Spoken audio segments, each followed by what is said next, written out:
When he was the absolute lowest at Ridgeview High, the miserable kid everyone treated like a free punching bag, but then the black pills keeping his dormant demon power asleep ran out. And he awakened as the true demon prince. Soon, the very same people who laughed at him started fearing him, respecting him, and instantly stepping out of his way. That afternoon, 30 students filmed the clash behind Ridgeview High. Brock Dempsey had recorded his beatings for months. Brock crushed his medicine and punished anyone who dared help. Then Brock offered one free shot, one hit, then he broke. Boy for the crowd, but the kid swung. Teeth spun through the air as Brock flew over the front row, crashing hard. Silence. Every laugh died. One follower lowered his phone. Serena Maddox, watching by the fence, barely blinked. The bald tyrant had used Avery's face for online content, but now half his teeth lay in the dirt. Just like that, the whole yard feared him. The medicine had failed, and the weak boy everyone knew was officially gone. The pills had run out, and his grandmother was missing. Something inhuman had started hunting him at home. To understand that hunch, we have to go back a little over 3 weeks. It all started at Ridgeview High, when Brock kicked Avery's black pills across the cafeteria floor. Back then, the Bullies crew filmed the kid almost every day. Their favorite game was forcing him to carry their heavy bags while they mockingly called him their obedient pet. On especially bad days, Brock made him kneel so his goons could frame the shot. Brock hated him because girls noticed the quiet boy's face before they ever noticed his expensive sneakers. Honestly, there was no complex reason behind it. Girls looked at Avery first, and Brock absolutely hated that, hitting him harder. He systematically punished other classmates until they learned to leave Avery alone. A student who loaned him a simple pencil found his backpack dumped in a toilet. A girl who told Brock to stop spent a week eating alone. Cruel. The unwritten school rule was brutally simple. Anyone who stood beside him became Brock's next target. Students quickly stopped sitting near him. People looked away whenever the goons shoved him. Even teachers walked off the moment Brock raised his loud voice. That morning, the boy reached for the black pill his grandmother made him take daily. She had always given him the same warning: one pill every morning. Miss it, and he could spike a dangerous fever or completely blackout. Brock slapped the medicine bottle right from his hand. Black pills bounced under tables. His blonde follower planted a heavy shoe on his chest while the other one filmed. Brock crouched beside the fallen boy and used his last name for the camera. What are these, Avery?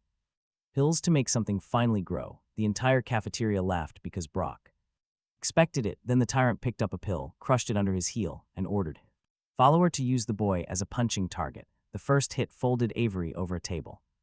The second put a copper taste in his mouth. Brock leaned close, smile for the camera. People like you way more when you are actually useful. Suddenly, a lunch tray slammed down. Serena Maddox had blocked the aisle. She was a striking blonde classmate with sharp blue eyes, and honestly, the boy forgot his pain for one stupid second. He had just been struck twice, but he wanted to survive. Serena looked at Brock, saying, "Move." Brock tried a smile. He had probably practiced in a mirror, claiming they were just joking around. Serena nudged his shoe off Avery's bottle, saying his chokes needed better material. His followers moved because she had spoken with absolute authority. Then Serena picked up the least damaged pill. Its black coating had split right down the middle. Her expression shifted for half a second. She turned it between two fingers and quietly asked him where he got.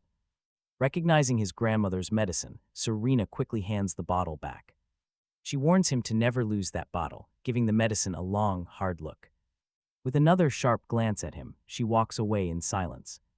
Brock watches her walk away with a tightened jaw as Cameron swallows the medicine. Most of its black powder is already smeared across the dirty cafeteria floor. Later, students crowd around a phone showing some blurry creature downtown. While most of them call it fake, Cameron stays completely quiet. Dealing with Brock was plenty of trouble for one morning, but by evening, he's back home. Hiding his fresh bruises under a clean shirt, he knows she is watching. His grandmother takes one single look at him before pulling his messy shirt straight. A muddy shoe print covers his back, and she taps it with a finger. She asks if he is a person or a floor rag, perhaps someone with bad balance. Apparently the floor one, she notes flatly, though her hands are shaking. She checks his ribs. He hates this part, though he can easily take Brock's punches. Watching her blame herself hurts much worse, so he lies about gym class. She stares until he looks away, then pushes the pill bottle toward him to take. He must take tomorrow's dose early, before the missed one can hit him. That night while Cameron is in the shower, a sudden knock echoes at their door. He only learns what happened later through her forced memory fragments. A mysterious man in a postal jacket stands in the hallway holding an empty scanner. Keeping the chain locked, his grandmother demands to know where the package is. The man smiles too wide, claiming she already has it as his hand punches through. But she catches his wrist as blood-red threads shoot out and wrap his arm. The fake postman pulls back, but the threads tighten, shedding his human disguise. Dark eyes open across his skin as hooked teeth push through his horrific smile. Irene doesn't even scream, yanking him against the door before opening it wide. She drags the monster inside before any of the neighbors can catch a glimpse. The demon mocks her as a helpless old woman, and honestly, that is his last mistake.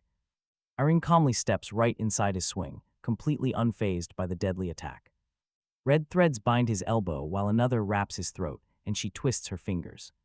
The demon slams hard into the wall, cracking a framed photo as the red threads tighten. They pin him to the ceiling, cutting through his limbs and crushing his core. His body smokes and breaks apart, leaving nothing but black ash scattered in the entryway. By the time Cameron leaves the shower, his grandmother has swept most of it away. She hides her bleeding palm inside her sleeve, while Cameron hides his bruised ribs nearby. They eat their noodles across from each other, lying with some impressive teamwork. Whenever Cameron starts recognizing a neighborhood, they move. Irene finds boxes. At the time, he just thought they were terribly unlucky. He later learned each move kept hunters away, though he paid by never keeping friends. The next morning, that missed dose finally hits him right in the middle of class. Heat rolls through his body. The teacher's voice stretches as the room tilts. He wakes up in the nurse's office with Serena standing outside the glass. She slips away before he can call out, but Irene arrives soon after. Holding a roll of packing tape, she tells him they are moving tonight. Irene has moved him so often that he has long stopped unpacking his things. Her jaw tightened as she warned that danger was close, her first honest sentence to him. He asked who was coming, while Irene squeezed the packing tape until the cardboard tube bent. "Stay where I send you," she insisted, telling him that was how he could help. That afternoon, back at their apartment, Irene sent him on an errand away from the building. He learned later that missing his suppressor had let his sealed power leak. The hunters already circling them used that trace to lock onto their building. Lobby footage showed why, as an empty delivery truck rolled into their parking area. The real driver stepped behind it before something dark dragged him beneath the rear doors. A minute later, he climbed out, moving strangely while strangers followed. In his company's uniforms, they carried no packages, and the lobby cat smelled them. First, it clawed the attendant's arm, shot under the desk, and refused to come back out. The fake crew took the elevator up, while the grandson reached the lobby minutes later and saw the truck doors hanging open, empty floor, empty shelves, and no boxes. One delivery man stood by the elevator with ash on his cuff. He smiled, whispering, "Wrong building, kid," before something crashed 12 floors. Above them, Irene had sent him away for his safety, but he ran back. The elevator doors refused to open, so he took the stairs. 12 floors sounded manageable until his body started burning halfway up. Still, he kept climbing. Another crash shook dust from the stairwell ceiling. By the 10th floor, he heard someone screaming about key. By the 12th, their apartment door had split open. Through the gap, a red thread yanked one delivery demon across the kitchen. Irene snapped her hand and it burst into ash. Then the strongest attacker tore through 2 threads and drove Irene across the room. He hit their door shoulder first, and it opened onto a ruined apartment. Several demons were already turning to ash, and another hung from the wall, bound in red threads. Irene stood between him and the strongest attacker with blood running down one arm. The tall demon wore a delivery uniform over plated black skin. One of his hands had become a blade. He pointed it at Irene, demanding the key, but Irene tightened the threads around his throat. "You came without knowing what it looks like," she mocked. The demon lunged. Irene cut his cheek, driving him through the kitchen table. For a second, he thought she had won, but then the creature behind the door grabbed him, locking a claw around his neck. The tall demon smiled, ordering her to drop the threads, and Irene froze. The creature holding him pressed harder, so he drove his teeth into its wrist. That was his first real counter in years, ugly, desperate, and effective for just 1 second. The demon roared and smashed him into the wall. Irene moved, but the tall attacker crossed the room first. His blade flashed, and Irene's left arm hit the floor. Every red thread went slack. He tried to stand, but the demon behind him kicked his ribs and dragged him upright by the hair. beside Irene, the tall one. Placed his blade beneath her chin, demanding the key. Irene looked at him, her eyes staying on his face while blood ran down her side before she released the threads. The demon laughed, stepped forward, and drove the blade through her chest. Then he turned and drove the same weapon through his. Cold metal entered under his ribs. The room lost its sound as Irene fell against him, and the attacker whispered that the key would die with him. He still had no idea what it was. His grandmother lay dying against him, but then Irene released everything she had left. Thousands of red threads explode through the apartment. They tear through everything.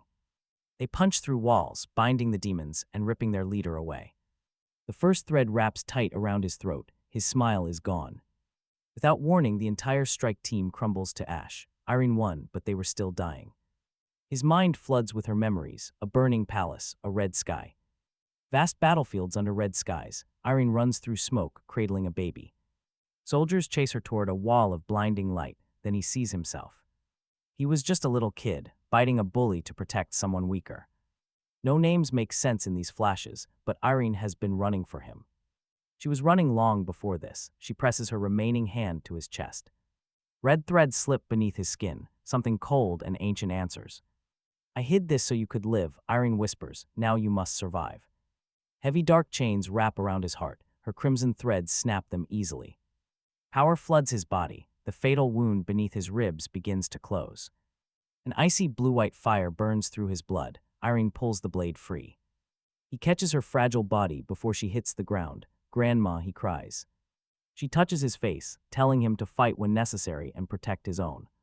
Her fingers turn gray. Whatever Irene truly was, her physical form turns to ash. Dust crumbles right between his fingers, his sole protector gone in an instant. Suddenly, the apartment vanishes. When he finally wakes, the wound is gone. Black ash covers the floorboards, but the memory blackout leaves only painful fragments. He remembers holding her. He cannot remember her final, precious words. So he reports her missing. He is simply not ready to call her dead. The pill bottle is gone, too. Whatever Irene sealed inside him is awake. Awake, and he has no idea what it will do. Talk about a ticking time bomb. By next morning, in the ruined apartment, he calls the local police precinct. That is what normal people do when their beloved grandmother vanishes. His chest is perfectly healed around a torn shirt. His memory remains shattered. Normal people have better luck. An hour later, he sits in the precinct. The desk officer listens patiently until he mentions monsters in delivery uniforms. Looking at his bruises, the officer glances at the empty chair and sighs. He asks if the kid is high. The boy mentions the daily black medicine. A counseling card slides across the desk with a simple, cold instruction: go home. Even when the boy points to the tear in his shirt, the card stays. They file her as missing, but treat the monster story like drug abuse. So he searches alone. 3 weeks pass and he barely sleeps at all. Every night he sweeps the apartment, finding ash in spots he already cleaned. Ridgeview High expects him back before he can even get a full night's rest. On his first morning back, the track coach blows the whistle for sprints. He crosses the finish line while the school's star runner is barely halfway. The coach checks his stopwatch twice, completely baffled. You love to see it. Attempting to slow down, he still glides across the finish line first. The fastest athlete stares at his shoes, convinced he must have hidden an engine. Near the bleachers, Serena Maddox watches him from the fence with arms crossed. As their eyes lock, she stares directly at the empty space beside him. That pill bottle used to hang from his bag. Serena had asked about his medicine before. Irene disappeared. Now Serena watched him run, then eyed the empty loop on his bag again. After class, Serena blocked the hallway, telling him he stopped taking them. The bottle was gone. Her eyes darted down to his hands, asking if he had any fever. Only when people ask suspicious questions, he replied. Serena almost smiled. She told him to try staying on the ground today, a very specific warning that he naturally ignored. At lunch, he slipped into an empty stairwell and found an open window. The rule in his mind was simple: losing those pills had changed his body. He had to know what he could survive before Brock attacked again. He dropped straight down into the grass. His shoes hit first, cracking the ground. Beneath his heels, his knees barely bent. Serena watched from the open window above. She closed her eyes in pure exhaustion, muttering that he was terrible at following advice. He dismissed her warning, yet his landing left a crater. She walked away before he could ask how she knew. That very evening, Outside a local convenience store, an elderly woman lost control of her cart. Loaded with flattened cardboard, the boxes spilled all over the sidewalk. For a brief moment, the back of her gray head looked like Irene. He was already kneeling to help her before even realizing why. Suddenly, two of Brock's lackeys walked out of the store laughing. The red-haired thug demanded free cigarettes. From the woman, she refused since they lacked identification. His blonde friend kicked her cardboard into the street. As she reached for it, he aggressively shoved her card over. Something hot surged under his skin. He stepped between them immediately, telling them to pick it up. The red-haired thug sneered, asking if he meant him. He pointed at the cardboard, telling him to use both hands to get some practice. His friend laughed once but quickly realized who was speaking. They dragged him into a dark alley, wanting total privacy for the beating. The blonde thug threw the first punch, but he took it. The red-haired one tried a kick, aimed at his ribs, but he caught the ankle. For one strange second, all three of them stared at his hand, then his fingers closed and bones cracked under his palm. He dropped instantly, screaming in agony. His friend backed straight into a dumpster. He released the ankle and stared at his own hands, stunned. 3 weeks ago, that kick would have flattened him onto the pavement. Now the thug's foot was shattered. The blonde follower frantically grabbed a broken bottle off the ground, but dropped it the moment he looked at him. He stepped past both boys, effortlessly lifting the old woman's cart with one hand, and pushed the cardboard back onto the sidewalk. She thanked him, but his mind was elsewhere, completely focused on the horrific cracking sound still echoing in his head. Then he ran. The next morning, the red-haired bully limped in, wearing a medical boot. He hid behind a textbook the second he looked over, a completely upside-down textbook. He was so terrified he did not even realize it. Brock immediately noticed the heavy boot. Brock demanded answers, but the follower kept his eyes down, muttering it was just stairs. Brock glanced over. His blonde follower walked over before the bald tyrant could react, slamming both hands onto his desk, asking if he thought a single lucky break changed anything. He simply looked up, cold, intense pressure radiating from his eyes. The follower opened his mouth, then shut it. His hands slid off the desk. He stumbled, stepped backward, bumped into a chair, and left without finishing his threat. The class watched him leave. Nobody laughed. That afternoon, Cameron went to an abandoned construction site and found a steel support beam lying across the concrete. He checked the stairs. He wanted proof without an audience. First, he punched the beam, his fist leaving a deep dent. Then he hooked one hand beneath it and lifted. The heavy steel rose, a beam that should have required machinery balanced across his palm. Dark lines spread from his wrist toward his elbow. His reflection in a dusty window showed eyes glowing with a strange blue light. He dropped the beam. It hit the concrete hard enough to shake the floor. Proof. He dropped the heavy steel before he broke anything else. The next day at lunch, Brock sat at the center table with his followers around him. He had bought enough fried chicken for an entire team and saved the chair beside him for Serena. Apparently, Greece was his romance strategy. Serena entered the school uniform and Cameron stared for one stupid second. She caught him. He looked at his lunch, then she walked past Brock. The whole table went completely quiet. She stopped. Is the seat taken? It is now, she sat. Brock's smile tightened, claiming he saved her a place. Serena looked at the chicken, then at him, asking if he saved any courage. His followers stared at their trays. Brock stood, shouting he was not scared. Serena leaned closer to Cameron. He keeps sending other people, whispering that usually means fear. Brock heard every single word. His face went red as the ketchup bottles. He announced a fight behind the back gate at 6 o'clock. By the final bell, every phone in Ridgeview High showed the challenge. Serena found Cameron near the lockers, warning him Brock was waiting behind the gate. He brought an audience, he asked, noting that she sounded concerned. Serena folded her arms, muttering that she disliked predictable disasters. He nodded toward the back gate, asking which of them was the disaster. Serena looked at his hands.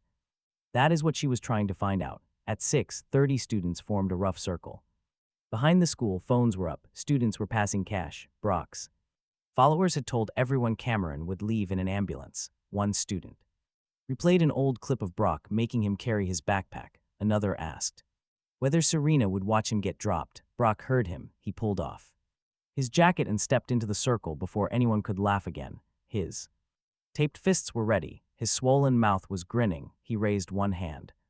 He would give Cameron the first punch. The crowd laughed. Brock tapped his cheek. One free shot, then he breaks him. Everyone knew the rule, but get this. The whole school wanted him to regret it. Cameron asked where. Anywhere, Brock spread his arms, repeating anywhere. Serena stood near the fence, watching his shoulders instead of his face. Cameron walked forward. Brock whispered to make it look real. He hit him hard in the mouth. Teeth spun across the dirt. Feet left the ground.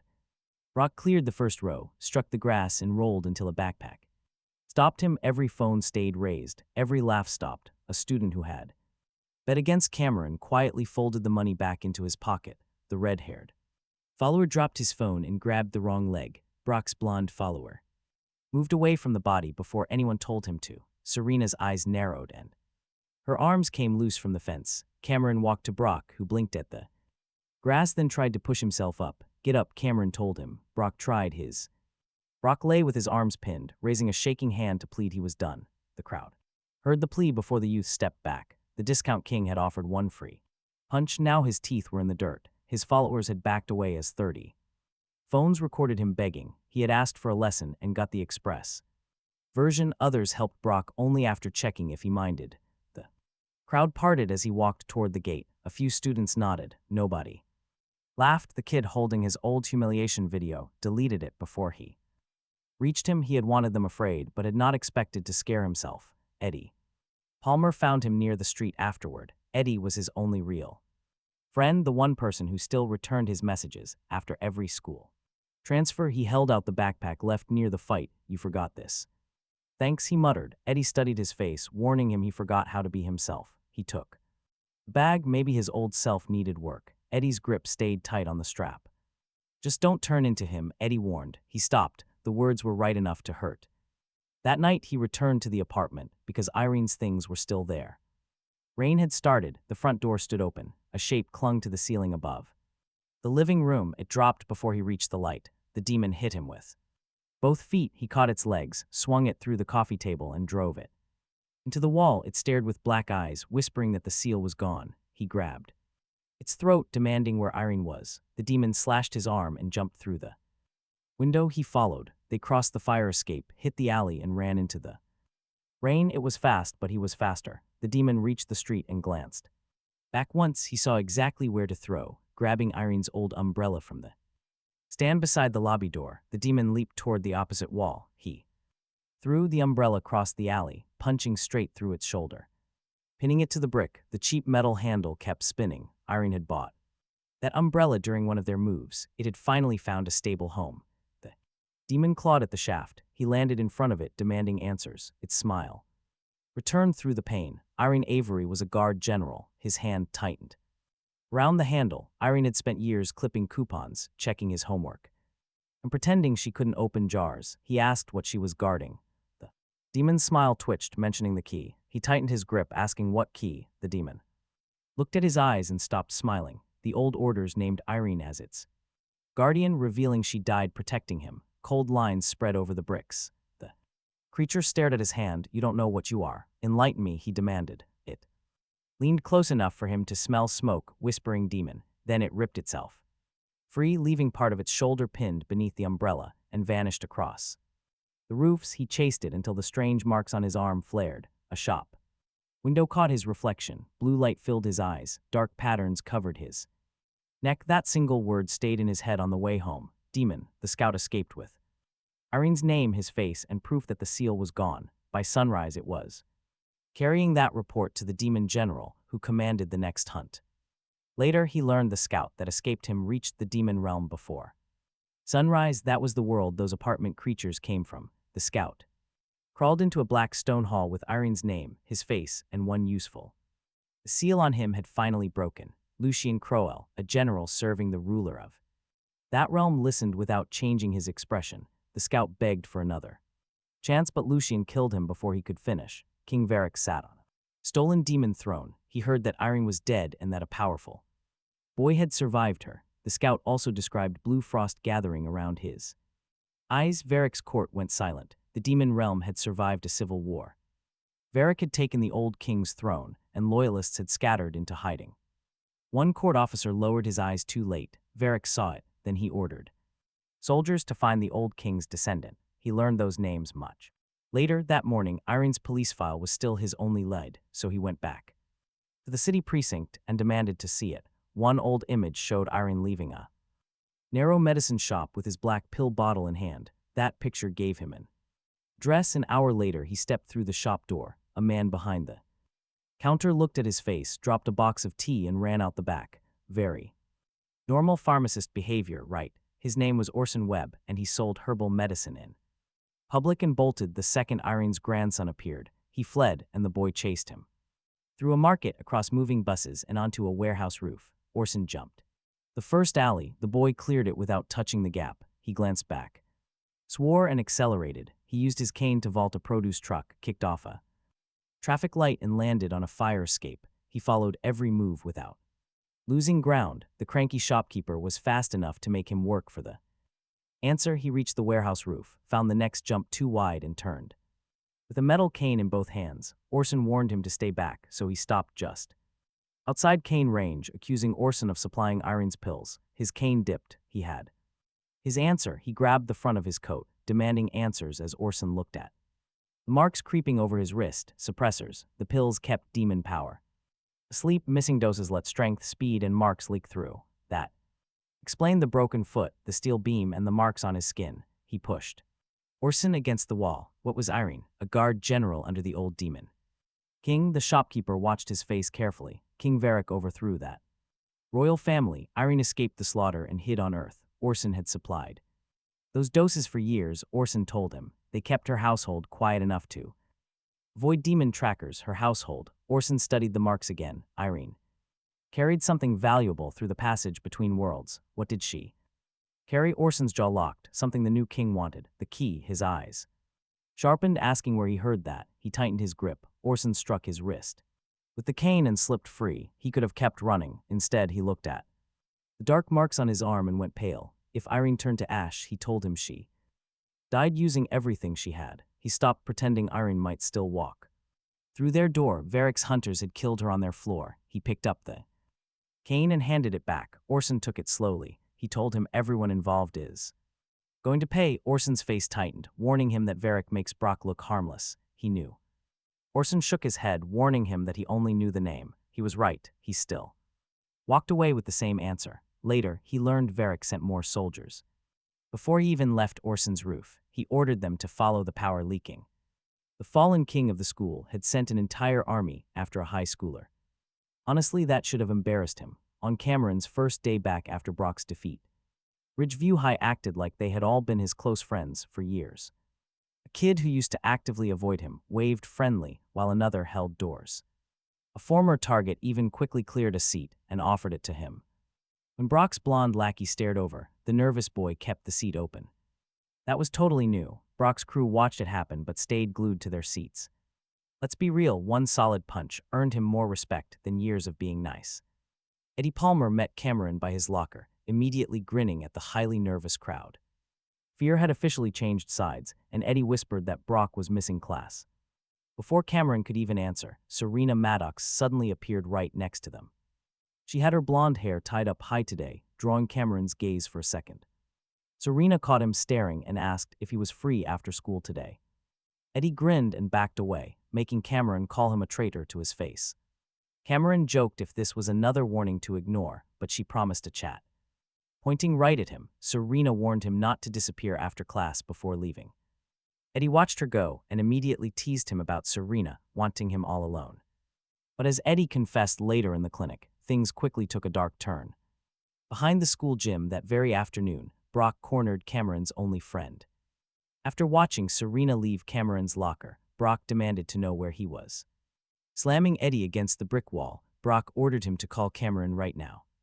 Eddie just stared at the empty gap Cameron's devastating punch had left in Brock's teeth. He casually told Brock to call him himself, then threw a punch right at his face. The blow barely even rattled the bully, but Eddie bravely kept his guard up. Brock's loyal thugs beat him to the ground and left a clear warning. Cameron was expected behind the abandoned maintenance shed right after lunch. Barely standing, Eddie found Cameron in the main hallway just minutes after the attack. He clutched his broken ribs, desperately trying to hide the fresh blood on his shirt. He whispered that Brock wanted a meeting, trying to brush off his severe injuries. As Eddie's knees shook, a furious Cameron texted Serena that their plans were delayed. She texted back instantly, jokingly telling him to leave at least one wall standing. Cameron promised nothing, sent his friend straight to the clinic, and headed out. He marched directly to the abandoned maintenance shed where the gang waited.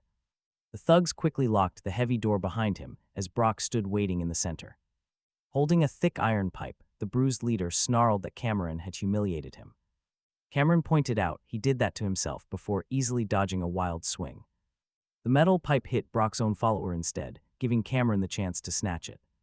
He bent the steel across his knee effortlessly and tossed the scrap aside. As the entire gang rushed him, Cameron ducked a swing and charged right in.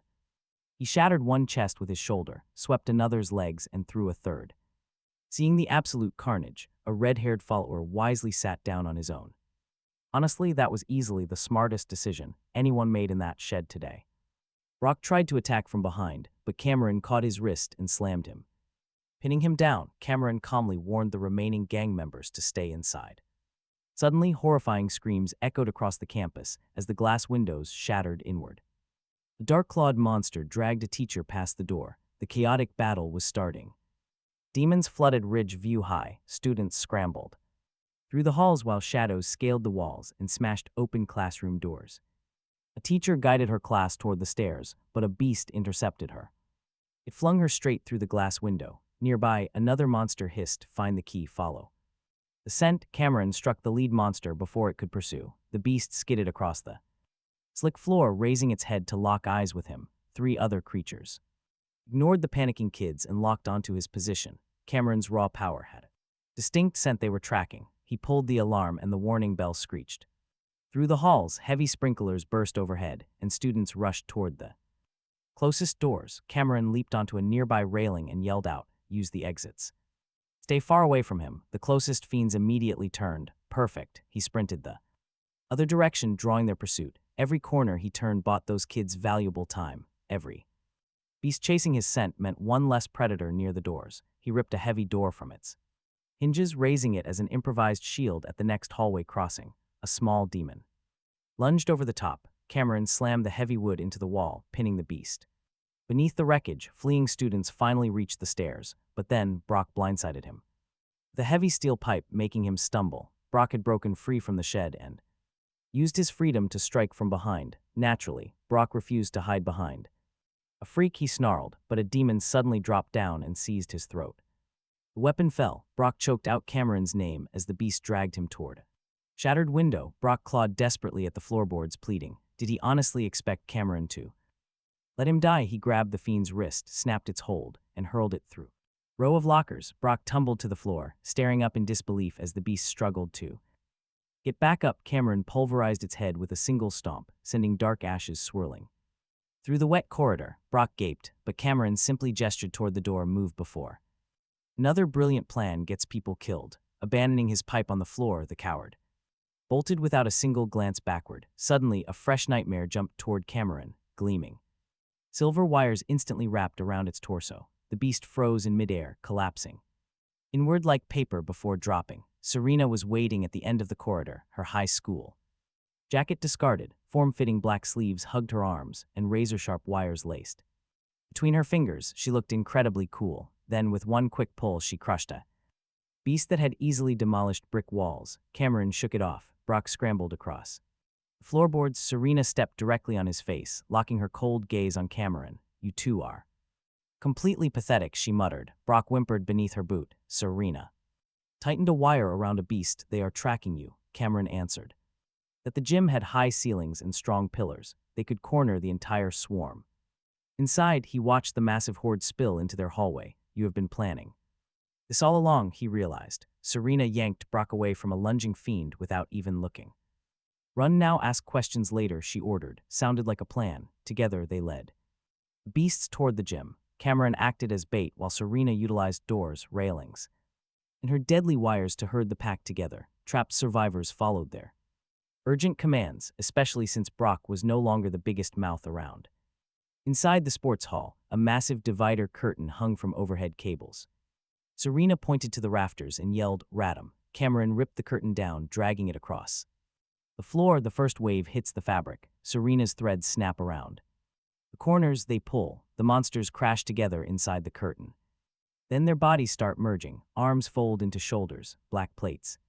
Lock across a widening back, one giant head rises from the bundle followed by too many eyes. The fused creature tears through the curtain and strikes Cameron across the court. He hits the bleachers hard enough to bend them. It braces for him to charge straight back. He stays down long enough for Serena to cut behind it. Her threads wrap both ankles, then he drives into its side while its weight is turned. Serena attacks its legs. The giant catches her threads and drags her forward. He crosses the court, drives both feet into its chest and forces it beneath a cracked roof support. The creature grabs him around the waist.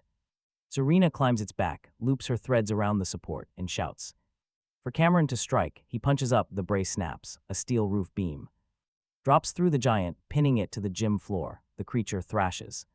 Serena wraps its arms. He drives the beam deeper. The fused demon breaks apart into ash. For one breath, the gym goes quiet. Brock stands near the exit, soaked and shaking. He looks at Serena, then he looks at Cameron. Surviving students step behind Cameron when another sound comes from the hall. One student grabs the younger boy and pulls him into that line. Brock notices. He lowers the pipe. Then Eddie screams Cameron's name from the hall. He staggers through the gym doors with blood down his shirt. Cameron runs toward him. Serena shouts his name.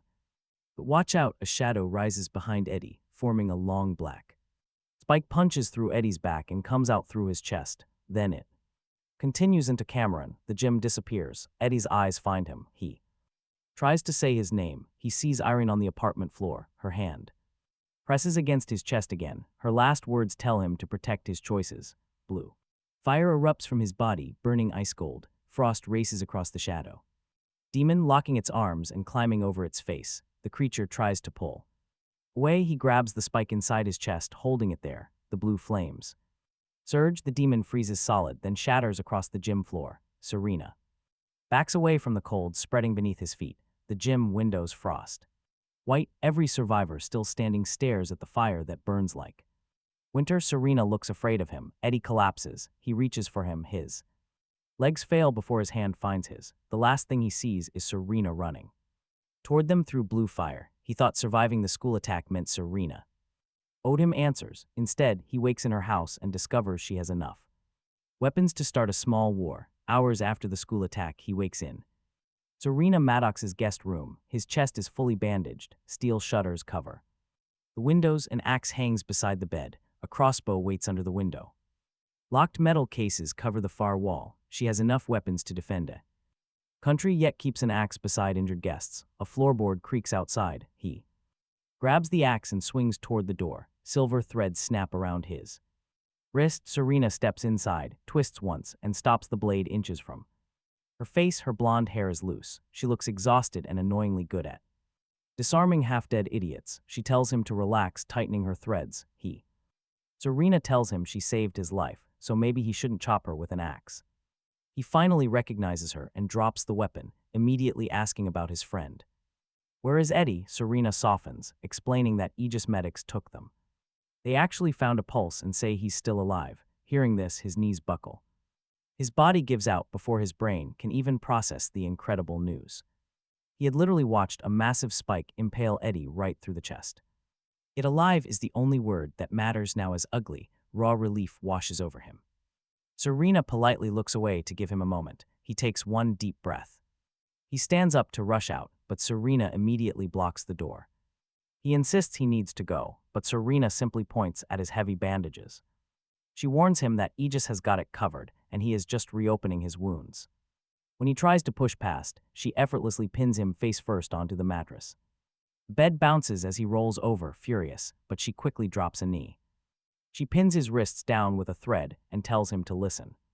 His apartment is gone, demons are tracking him, and his school is crawling with eyes.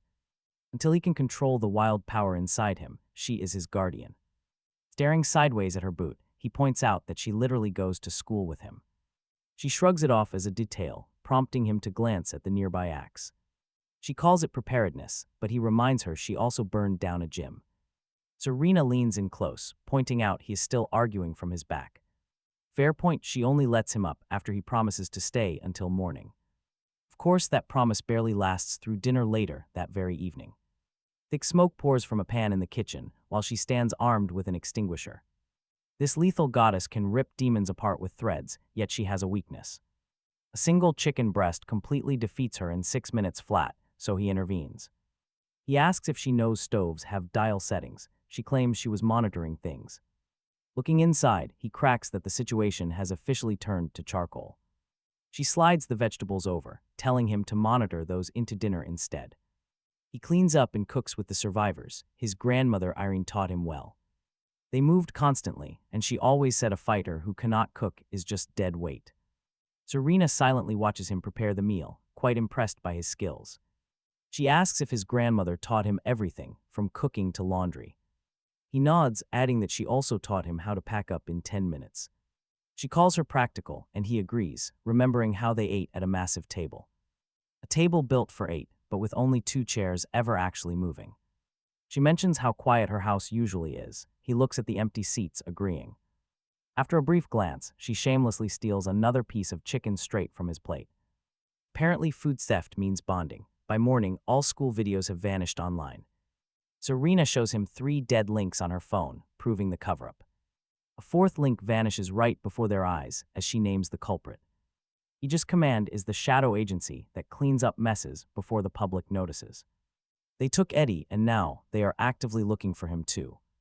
A sleek black car waits outside, so much for keeping a low profile. She takes him downtown directly to the Aegis headquarters, which isn't very secret. It is a massive glass tower with their silver logo displayed proudly for everyone. Talk about subtle, Serena kept walking. The real base lay underground, he glanced back at. Their massive 40-foot sign, it made sense, even hiding the secret facility. Subsurface didn't change that giant logo. Inside, 3 heavy security doors slid open for Serena without a word. One analyst recognized him, the icy Jim footage. He instantly shut up, pulling his chair away from the aisle. Another caught on and copied him. Figures, he had spent years running from bullies ever since Brock marked him. Now Aegis staff avoided him too. They saw monsters freeze solid around his body. Same story, different reason. A ceiling scanner swept him as Serena rushed them past 2 glass labs into a biometric elevator. He wanted answers. The field trip could wait. The doors sealed, dropping hard. It practically yanked his stomach into his throat. Serena watched his face, asking if he still found the sign dangerous. He simply replied that her life needed serious warning labels. 2 levels down, the lift opened into a sterile evaluation room covered in cameras. A purple-haired woman stood alone, holding a black guitar case. Serena's jaw tightened. That was Karen Ashby. Specialist, her evaluations usually started with property damage. Karen flipped 2 latches and the case split open into a bladed rifle. She fired. Before Serena finished the warning, he dropped the live round. Tore through the wall. Karen fired again. He rolled beneath it, crossing the room to grab her weapon. A cable snapped from her case, yanking Karen sideways. Her boot came at his head from an impossible angle. He caught her ankle. Karen twisted, pulling the rifle free and aimed at his ribs from 3 feet away. He slapped the barrel aside. The shot hit the floor. She drove an elbow at his throat. He caught that too. For 1 single second, he held her completely pinned. Karen glared. Hit back, he told her he was still figuring out how hard was too hard. Karen spat, calling him a coward. She released the cable and dropped low, swinging her blade at his knees. Serena's threads caught at midair. Karen yanked. Serena pulled harder. The weapon stopped. He stepped away before they demolished the entire room over professional pride. A side door opened. Director Wallace Care entered with 2 guards. Care ran Aegis, and every camera followed his face first. He looked at the bullet holes and her red knuckles, then at his untouched skin. You could have ended this sooner, Care said. He simply replied that he could have injured her sooner instead. Karen ripped her weapon free. He looked at the broken wall. You brought live rounds to a conversation, he noted. No lectures on restraint. Karen's mouth tightened. Director Care almost smiled, offering Aegis's medical care and training. He cut to the chase, asking what they wanted. Care answered, cooperation. Glancing up, he remarked that ownership sounded expensive. Care repeated the mission was simple, protecting humans from monsters. Every demon dies. The marks under his sleeves suddenly felt very awake. Director Care thought he was just an unusual human survivor. He let him keep that mistake, then asked what happens if a demon saves humans. Care didn't pause. They secure the rescue first, then neutralize the threat. Serena's fingers tighten. Round a single silver thread, Karen watches Cameron's face instead of her own weapon. At least now Cameron knows exactly how much truth Aegis can actually handle. Karen packs the rifle back into her guitar case. Serena watches, you scratched it. Karen snaps the last latch, asking if Serena scratched her floor last month. Serena fires back that the floor attacked first. Cameron watches their hidden weapons. Cameron cuts in, asking if Aegis women actually own anything normal. Karen answers with a flat no. Serena points at Cameron, noting he woke up holding her giant axe. That immediately kills Cameron's leverage. Medics push a covered stretcher past the corridor. He spots a familiar face through the glass before the doors slide shut. Eddie. Cameron bolts across the room, so fast a guard reaches for his weapon. Serena grabs his sleeve, assuring him Eddie is stable, though he looks pale. A nearby monitor registers a pulse. Cameron presses his hand against the glass. The stretcher rolls away. Aegis just proved his friend is indeed alive. But they also tucked him away out of reach. He turns to Director Care. He demands direct updates on Eddie with no sugar-coated summaries. Care studies him. Cooperate and get access. That is exactly how Aegis plays the game. They hold the person you love hostage behind a high-clearance security badge. Their badge buys his compliance, but he intends to breach every open door. Meanwhile, Orson's network reports massive trouble outside the Demon King's palace. Lucien Crowell, King Varric's general, splits a massive stone ridge in two. A frantic messenger warns him that the portal between worlds is quickly narrowing. Lucien glares at the shattered stone. Tell the king I will be ready. That same evening, Cameron heads straight to Orson Webb's quiet medicine shop. Slipping inside, Cameron demands more suppressors from the old shopkeeper. Orson stares. The old man eyes the Aegis badge on Cameron's jacket and asks why. Because the director wants every demon dead, Orson stops playing games. Suppressors only hide power, Orson warns. They will not teach you control. Cameron demands real training, urging the stubborn old man to teach him. Orson locks up and lowers his voice. Aegis cannot know about this. Neither can Serena. Orson sighs, reminding him of the armed girl. Oh yes, fantastic plan. Surely she will never notice a thing. Later that night, Cameron creeps to the exit, only to find her waiting. In the dark with a suspicious look, she asks where he is going. Cameron shrugs and claims he is just taking a midnight stroll. Serena steps closer, catching the scent of market tea on his jacket. Narrowing her eyes, she calls him a terrible liar. Cameron deflects the accusation. He compliments her interrogation style, catching her off guard for a second. He reaches for the lock, but her silver thread snags the handle first. She warns him to return before sunrise. Cameron asks if she is worried. Serena releases the lock, scoffing that she only hates replacing broken windows. Yet his guardian stays awake by the door. Cameron follows Orson underground. They slip under an old warehouse and into a sealed stone chamber. Suddenly, Orson strikes with his cane. Cameron barely dodges the first blow. The next clip strikes his shoulder, sending him staggering back. Fight back. As ordered, he raised his hands and kept moving. Every full-strength punch carried the memory of a broken foot and Brock's missing teeth. Orson saw his hesitation. Then he used Irene's name like a blade. She survived the old King's War. That snapped him. She died to gutter assassins because she spent her last strength protecting a boy who still refused to swing. Cold flooded the chamber as blue fire rolled from his arms. Frost crawled over Orson's cane. He stopped attacking. The old shopkeeper looked terrified of him. That color belonged to King Alden's bloodline, Orson whispered. King Alden had ruled the demon realm.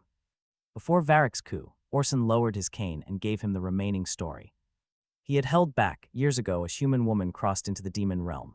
King Alden protected her. They fell in love and had a half-human son. Then Varric attacked the royal family. He looked at the blue flames on his hands, asking if Irene carried that child to Earth. Orson believed she carried royal blood. He answered the flame was proof, but he needed to see if it obeyed. He pressed the tip of his cane against his chest. A strand of blue energy pulled out of him and twisted into a glass vial. Orson placed it inside the circle. Cut into the floor, he gave him one rule: that vial held his actual power. Defeat it and reclaim control, or let it win and watch it grow. Wilder, he broke the seal, and a horned figure erupted from the vial, carrying his blue fire and speed. It attacked without fear. He rushed it. The construct caught his fist, throwing him through a stone pillar. He rose and tried again. It moved first, driving a knee into his chest and burying him in the wall. Blue Frost climbed his arms. The construct pulled the heat from his body and grew. Larger, he forced one hand free and grabbed its horn. It slammed his head into the floor. The room darkened at the edges. Orson struck the circle with his cane, collapsing the construct back into the vial before it finished crushing his chest. He lay on cracked stone, shaking hard enough to rattle his teeth. Aegis.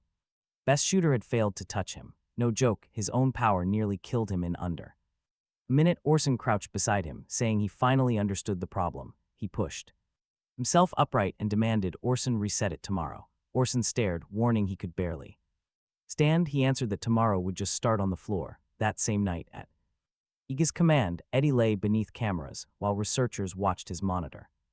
They should have been watching the boy instead. While he trained on Earth, Orson's contacts later shared what was happening deep inside King Varric's palace in the Demon Realm. Food shipments had stopped. One court officer asked how long the stolen throne planned to wait for the passage to reopen. Varric threw him across the hall and ordered his general, Lucian Crowell, summoned. Servant muttered that the general was never where anyone expected. Lucian stepped from behind him, whispering he had eyes everywhere. The servant folded so fast he nearly apologized to the floor. Varric's order was simple: find the old royal blood before the passage closed. 1 week into his night sessions, Serena cornered him over the kitchen sink. He had just washed the last plate. She blocked the doorway with both arms folded, demanding to know where he went every night. He dried his hands, simply saying walking. She brushed gray dust off him, saying his sidewalks appeared violent. He looked at the dust, blaming a bad neighborhood. Serena stepped closer. Serena notes that couples usually explain coming home bleeding past midnight. He just stares back at her before questioning if they are actually in a relationship. Serena blushes. He smiles and rephrases it to just a living arrangement. Serena points at the stone dust, demanding an answer he simply cannot give. He cannot reveal he is training with a demon exile whom Aegis promised to destroy. Aegis hates Orson's species, and he is hiding his own demon marks. He dries the plate. He walks past her, but Serena snaps a silver thread across the hallway. She tells him to keep his secret, demanding he clean up his own blood next time. His supposed guardian is acting jealous, angry, and billing him for cleanup. Quite a normal living arrangement. That night, 5 vials float right above Orson's sealed chamber, each holding a piece of his power. The first construct is pure speed. The second packs brute strength, while blue fire covers the third elemental figure. Another raises solid barriers, and frost rolls from the last. Orson opens every vial. He warns Orson that he nearly died against just one, but Orson corrects him. The 5 constructs attack together. Speed strikes first, then strength catches his turn, slamming him into the wall. Blue fire cuts off his escape. A barrier seals the other side, and Frost locks his feet. He breaks free. The speed construct drops him again. Orson watches from outside, calling rage fast. But thinking is faster. Easy advice coming from a man standing safely behind a seal. He stops chasing the speed construct. Whenever they rebuild, the Frost figure's horn flashes first, so he lets the strength construct grab and lift him. He kicks off the barrier, twists right over its shoulder, and lands safely. Beside the Frost figure, its horn flashes, but he breaks it with both hands. Cold energy punches through his chest as the Frost figure collapses into blue sparks. They enter his skin, and ice spreads from his palm across the floor. The speed construct freezes mid-step. The barrier cracks, and the blue flame dies under white frost. The strength construct tears one arm free and charges. He raises his palm, and ice climbs its legs, stopping right at the waist. He holds the freeze right there, but making that precise, careful choice hurts more than any massive blast. His knuckles split open, and cold blood runs across his wrist. The construct remains trapped as Orson stares through the seal, noting he reclaimed the ice. He looks over the frozen field, 4 left. Orson's mouth twitches, telling him to survive breakfast first. That afternoon, Aegis turns a routine tower test into public chaos. The training tower has 10 floors, filled with cables and moving platforms. Serena and Karin stand at the starting line. As agents crowd the rails, Karin taps her guitar case, telling Serena to keep up. Without cheating, Serena flexes her threads, telling her to carry a normal object. The signal flashes and they launch upward. Serena uses cables as slings, while Karin fires anchors from her guitar case to rip between floors. Then a pink-haired Aegis cadet named Kira Lowell crashes in from the side. Wearing armored gauntlets, she has zero respect for the rules. She punches both fists downward blasting past them while shouting she is still going to win. The spectators go completely wild. Serena catches Kira's ankle with a thread while Karen hooks her belt with a cable, yet Kira climbs on, dragging both rivals. Behind her, Karen cuts her own cable and lands 2 floors higher while Serena. Kira's momentum swings around the tower with insane momentum, passing both of them. Then she fires her gauntlets again. The blast sends her crashing through a foam barrier, leaving only her pink hair sticking out. Kira raises an armored thumb strategic shortcut. Serena and Karen reach the top together, both yelling that the other cheated. He just calls that training. He calls it 3 dangerous women refusing to lose in public. 1 floor below them, Dr. Lenora Fitch shows director Care an impossible chart. He watches that security recording. After the lockdown, Dr. Fitch runs Aegis research. She points at a line and tells Care that Eddie Palmer was clinically dead before his vital signs returned. Care looks through the glass at Eddie's sedated body. Keep him contained. Eddie's hand moves against the sheet, but neither of them sees it. That night, Orson stops using constructs. He enters the chamber himself and locks the seal behind them. You wanted a real opponent, he tells him. Congratulations. His body expands, and black armor rolls across his shoulders.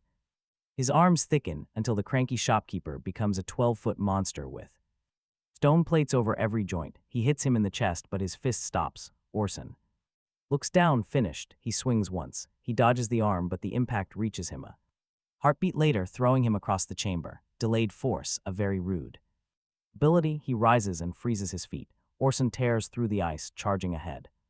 He slips under his arm, hits his ribs, and feels another delayed shock travel back through his bones. Every clean strike punishes him twice. Orson rushes again, expecting him to retreat, but he steps inside his reach. His armored elbow clips his shoulder, the delayed force trying to spin him away. He freezes his own boots to the floor to stay close. Then he drives 3 short hits into the same plate. The armor repairs each dent before the next blow lands. That is when he notices the runes on the chamber walls. They flash whenever Orson's armor repairs itself. His massive form is drawing strength from the sealed ground. So he stops attacking and targets the room. Watch this move. Blue frost spreads through the floor. He drives both hands down, releasing the force he had kept buried. During Karin's test, the first crack splits the circle, and the second runs beneath Orson's feet. He lunges, but he punches the floor again, breaking the chamber open. Stone pillars drop, the runes shatter, and Orson's armor peels away. Before his fist reaches him, he catches the smaller hand underneath. They stand in a crater beneath what used to be his training ground. Orson looks around, slowly complaining that he rented this place. He looks at the wreckage. You told him to stop. Holding back, Orson kicks a broken stone, muttering that he still expected walls afterward. He pulls his hand free and stares at the ice, still obeying his power. The joke fades. He can contain it now. Orson tells him enough to choose where it goes. That is the first praise his monster coach gives without hiding in insult inside it. The next morning, Serena wakes up to a clean house and breakfast on the table. She comes downstairs wearing an oversized sweatshirt and a suspicious stare. In his defense, the sleepy glare is totally working. For her, Serena checks the counters, asking what he broke, but he answers, "Your expectations." She looks under the table anyway, while he sets a plate in front of her, thanking her for letting him stay. Serena pauses with her fork halfway up. Serena tells the eggs they do not have to thank her because someone has to keep them alive. Cameron sits across from her, noting she worries a lot for someone who claims not to care. Blushing, she blames property values before Cameron asks how Aegis actually tracks down demons. Serena avoids his eyes, explaining that active power always leaves a clear signature. Heavy use brings out visible marks, which is why Cameron kept his blue fire buried during Karen's test. This kept his wrists clean, but he still needed answers from Irene's apartment. He needed Aegis blind during the search. 2 days later, Ridgeview reopened its undamaged wing. Brock tries to revive his old extortion routine right by the vending machines. He holds out his hand to a younger student, demanding their lunch money. But the student just looks at Brock's missing teeth, telling him to ask nicely. Suddenly, another student mimics Brock's whimpering from the fight, begging Cameron to stop. Humiliated, Brock orders 2 former lackeys to handle them, but neither of them budges. Instead, one just grabs his bag and walks away. Brock barks another order, but everyone keeps eating. The discount king still thinks fear works, but absolutely nobody obeys him anymore. After class, Cameron and Serena return to his old apartment since every demon keeps demanding a key. Still picturing a physical object, they search Irene's desk and the broken cabinets. They even check the loose floorboards under her bed, finding no key, only ash and old clothes. He grabs a family photo cracked during the first attack, wiping the dirty glass. Inside, a younger Irene stands beside a dark-haired woman, holding him as a baby. Serena suddenly snatches the photo from his hands, her fingers tightening around the frame. Cameron asks if she recognizes her, but Serena just stares at the mysterious woman. She hands the photo back, quickly claiming she only recognizes the room itself. That answer came way too fast. He immediately steps between her and the exit. She knew the pill codes and where the monsters would hunt him, and now this room. Meeting his gaze, she says she knows enough to keep him alive, but he refuses to budge. That is not the truth, Cameron replies, as her fingers tighten on a single silver thread. She promises to explain when it is safe, then turns away before he can press any further. He tucks the photo away, knowing she recognized something and lied about it. And she had lied way too quickly. Meanwhile, at Aegis that evening, Eddie finally opens his eyes. Later on, security footage shows him sitting straight up without calling for any help. When a doctor enters, Eddie demands in a dry, raspy voice to know where Cameron is. Ignoring the question, the doctor reaches for the call button while Eddie spots a red label. It reads biological risk. His expression goes blank as an orderly tries to pin him down. But Eddie easily flings the heavy man into a cabinet using only a single arm. The doctor reaches the alarm, but Eddie strikes before the button even lights up. A violent camera shake shows that both medical workers are now out cold. Eddie slips away, wearing the doctor's white coat over his thin hospital clothes. Though security cameras record his face, absolutely nobody recognizes the looming danger. He is already roaming inside their most secure floors. The next day, Cameron visits Aegis. Hoping for an update, he finds half the training division waiting for him. Rumors of Karen's test have spread, prompting Director Care to offer him an Aegis badge. He leaves it on the table, offering cooperation but refusing the badge. Nearby, a gray-haired veteran chuckles. Travis Mott is Aegis's fastest active field agent. He built his entire career around striking opponents before they can even see him move. Travis taunts him, saying schoolyard tricks only work on kids, not a real adult. Travis smiles at her, claiming the injured boy can just surrender quickly. Above them, Kira leans over the railing, noting he looks better without the badge. Serena looks up, saying nobody asked, but Kira grins and calls it possessive. Serena's thread snaps hard against the railing beside her hand. Travis points at the weapon racks, saying nobody needs a relationship chart. He offers him any weapon, as nearby agents debate what will even survive.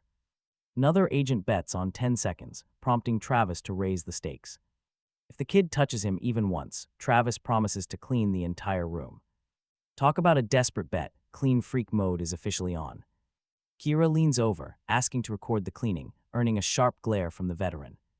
The boy just shakes his head at the ridiculous cleaning show Travis promised everyone. Travis asks if he is scared, but the boy replies he does not even need to look. That wipes Travis's smile. If any blue fire appears, Aegis will brand him a demon. He has to beat the agency's fastest veteran, using only basic physical movements and precise force. As the boy closes his eyes, Travis instantly vanishes from sight. A step scrapes to the left, the air shifts behind him, and he ducks just in time. Travis circles faster, shoes striking the floor in rapid, explosive bursts. Fabric snaps near his ear. A brutal week of blind training is finally paying off. When Travis strikes hard from his blind side, the boy reacts on pure instinct. Turning with the sound, he lands one perfectly controlled punch right beneath Travis's ribs. Lifting him clean off his feet, the veteran crashes onto his back and stays down. The agent holding the 10-second bet stares at the clock. Only 3 seconds passed. Nobody mentions the cleaning deal, too busy checking if Travis is even breathing. As the boy opens his eyes, Director Care slowly lowers the evaluation badge. Karen stands straight as Kira looks from Travis to the boy. She grins like she found a fresh bad decision, while Serena rushes to check his wrists. There are no marks. For once, holding back his power was harder than winning. Nobody calls it a cheap trick now. Meanwhile, Eddie slips through the building unrecognized. Wearing a stolen coat, he moves silently, just seconds after Travis hit the floor. Inside the Aegis training room, sirens suddenly erupt as every single alarm starts screaming. Red lights sweep the area as massive steel security doors drop over both exits. Kira Lel drops down beside him, her armored gauntlets ready as lockdown begins. Kira urges him to move, just as Director Care's voice booms over speakers. An intruder killed the medical staff, ordering all civilians straight to containment. Kira grabs his sleeve and drags him out as agents rush past them. They head toward the medical wing, leaving Karen and Serena stuck behind security doors. As they bicker with the lock, a figure in a doctor's coat stumbles out. The boy recognizes him instantly before the doctor even looks up, calling out to Eddie. Eddie Palmer pauses, then grins and throws himself forward, crashing into his friend's arms. His best friend is alive and standing, chest feeling incredibly solid beneath that stolen coat. Though Eddie's skin feels icy cold, he can hear his breathing and hugs him tighter. Since the boy hugged a potential killer first, judging Kira's next move is off limits. Over his shoulder, Eddie's smile vanishes instantly as Kira catches the two boys hugging. She loves absolute chaos, loudly declaring they have found a safe room with handsome survivors. Maybe Aegis finally came up with a useful emergency drill after all. A voice snaps through the wall speaker, ordering Kira and Cameron to step away. Kira eyes Eddie coldly, her protective instincts immediately starting to flare. Eddie chuckles, but the sound feels delayed. Kira shoves everyone forward. She forces them into the nearest containment room, the door sealing shut behind them. Inside, a single lamp casts harsh shadows across the table and metal cabinets. A security panel displays the rules of the lock in an emergency. The doors lock both ways until command authorizes a release. A flawless setup for trapping helpless civilians with a threat. Eddie looks around. He claims he woke up alone. Cameron touches his shoulder, reminding him he was impaled. Eddie rubs his chest, remembering the gym and the pain. Cameron asks if he recalls. Serena saving them. Eddie glances toward the speaker, calling her the blonde girl. Normally, Eddie would tease Cameron endlessly about Serena, using her actual name. He would have made it embarrassing, but this version sounds totally detached. As if reading a dry report, Kira circles him slowly, eyeing his coat. It hangs loose on his shoulders, and his wrists lack any medical band. His gaze lingers on Kira's throat before shifting to Cameron. The wall screen flashes. Director Care appears, displaying security footage of Eddie in that exact white coat. Behind him in the footage, two medical workers lie motionless. Care barks a warning. Step away from Eddie Palmer immediately. Kira's playful smile completely vanishes. Outside, Serena slams the control panel, demanding they open it. Karen pulls her back. The screen sparks. Serena snaps that if it locks both ways, they break it. Karen opens her guitar case, telling her to move. Director Care tries to override the lockout, but the panel rejects him. The video shows Eddie attacking staff. And slipping out of the wing, Kira looks down at his sleeve. A dried bloodstain marks his cuff, and she reaches out to touch it. Eddie grabs her wrist, squeezing so hard that the metal of her gauntlet begins to creak. Cameron steps forward, telling him to let her go. Eddie stares back with a cold, soulless expression, mocking Cameron's constant demands. Kira pulls away as things go from weird to downright horrifying. Eddie's fingers suddenly elongate, black claws tearing through his sleeve. Cameron strikes his arm away, but the beast's claws slice a heavy table cleanly in half.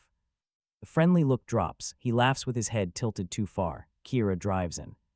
Armored fist into his ribs, launching him across the room. The monster lands against the wall, slipping into the dark behind a cabinet and vanishing instantly.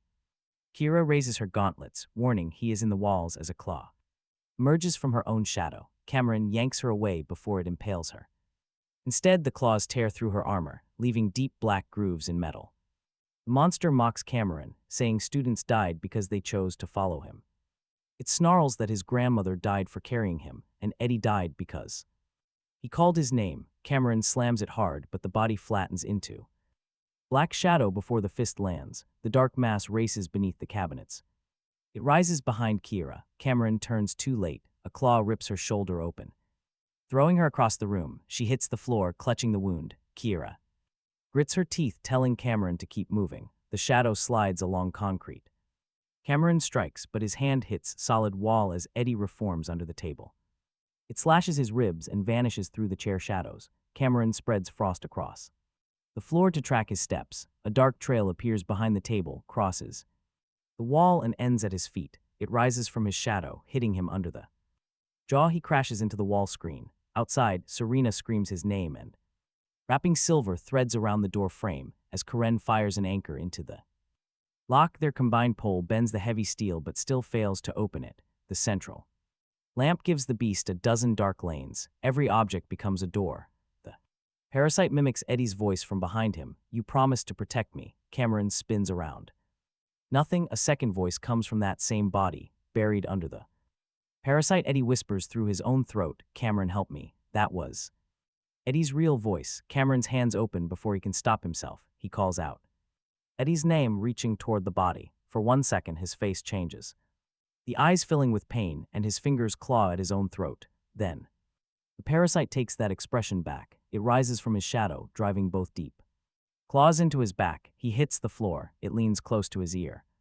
He can feel everything, it whispers. Kira tries to stand as it kicks her gauntlet away, smiling at him. It expects Eddie's pain to keep his hands open. For several seconds, it actually works. Then he watches the shadows shifting around its feet.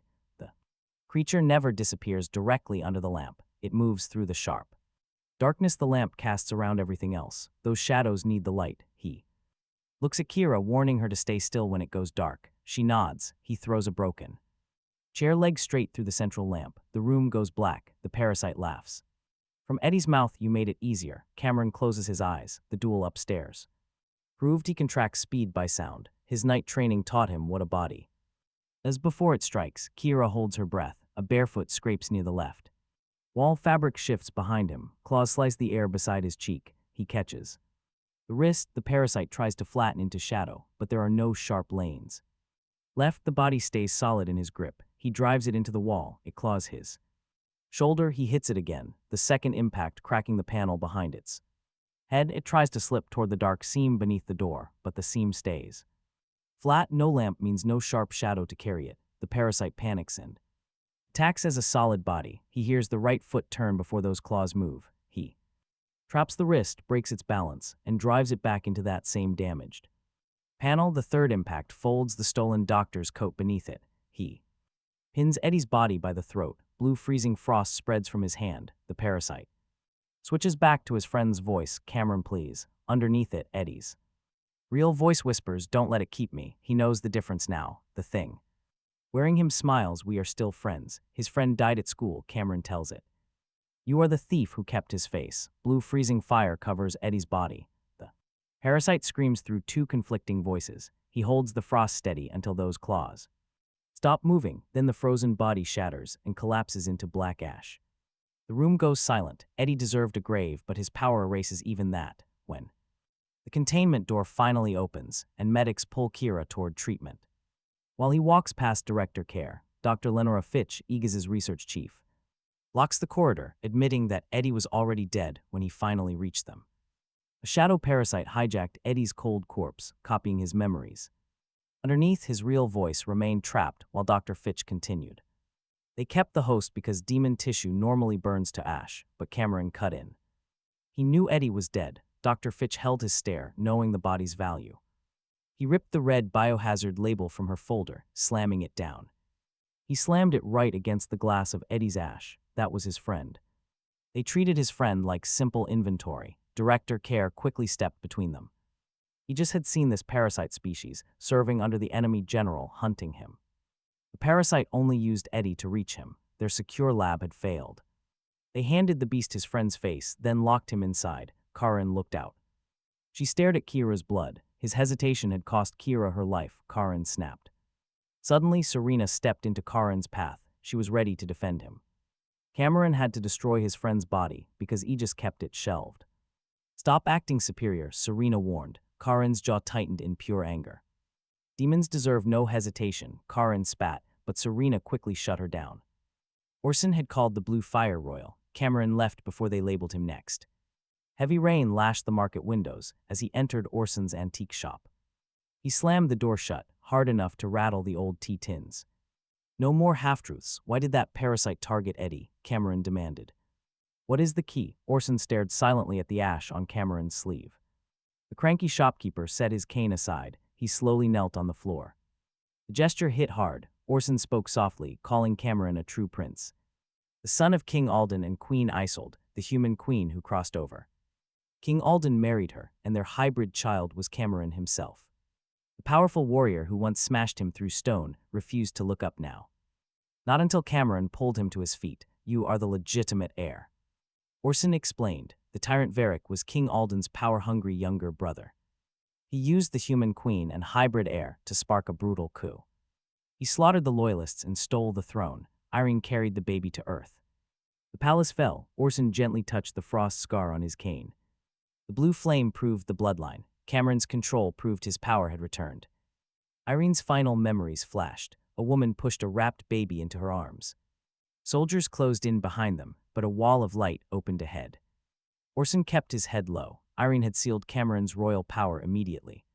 She hid him from Varric, raising him until the seal finally broke. Cameron gripped his shoulder, pulling him up. Did Irene know the risks? Did she know the seal might kill him? Orson's face tightened. She knew, but assassins had already driven a blade through his chest. Unlocking his power was the only option. Cameron slowly let go. Irene chose the only path left. But what about the key? Cameron asked. Orson looked directly at him. The key is Cameron's own royal authority.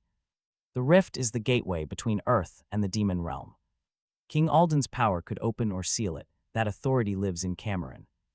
Varric needs him alive. Forcing Cameron's power into the rift will open it. His demon army will invade. If Cameron dies now, Varric loses his key.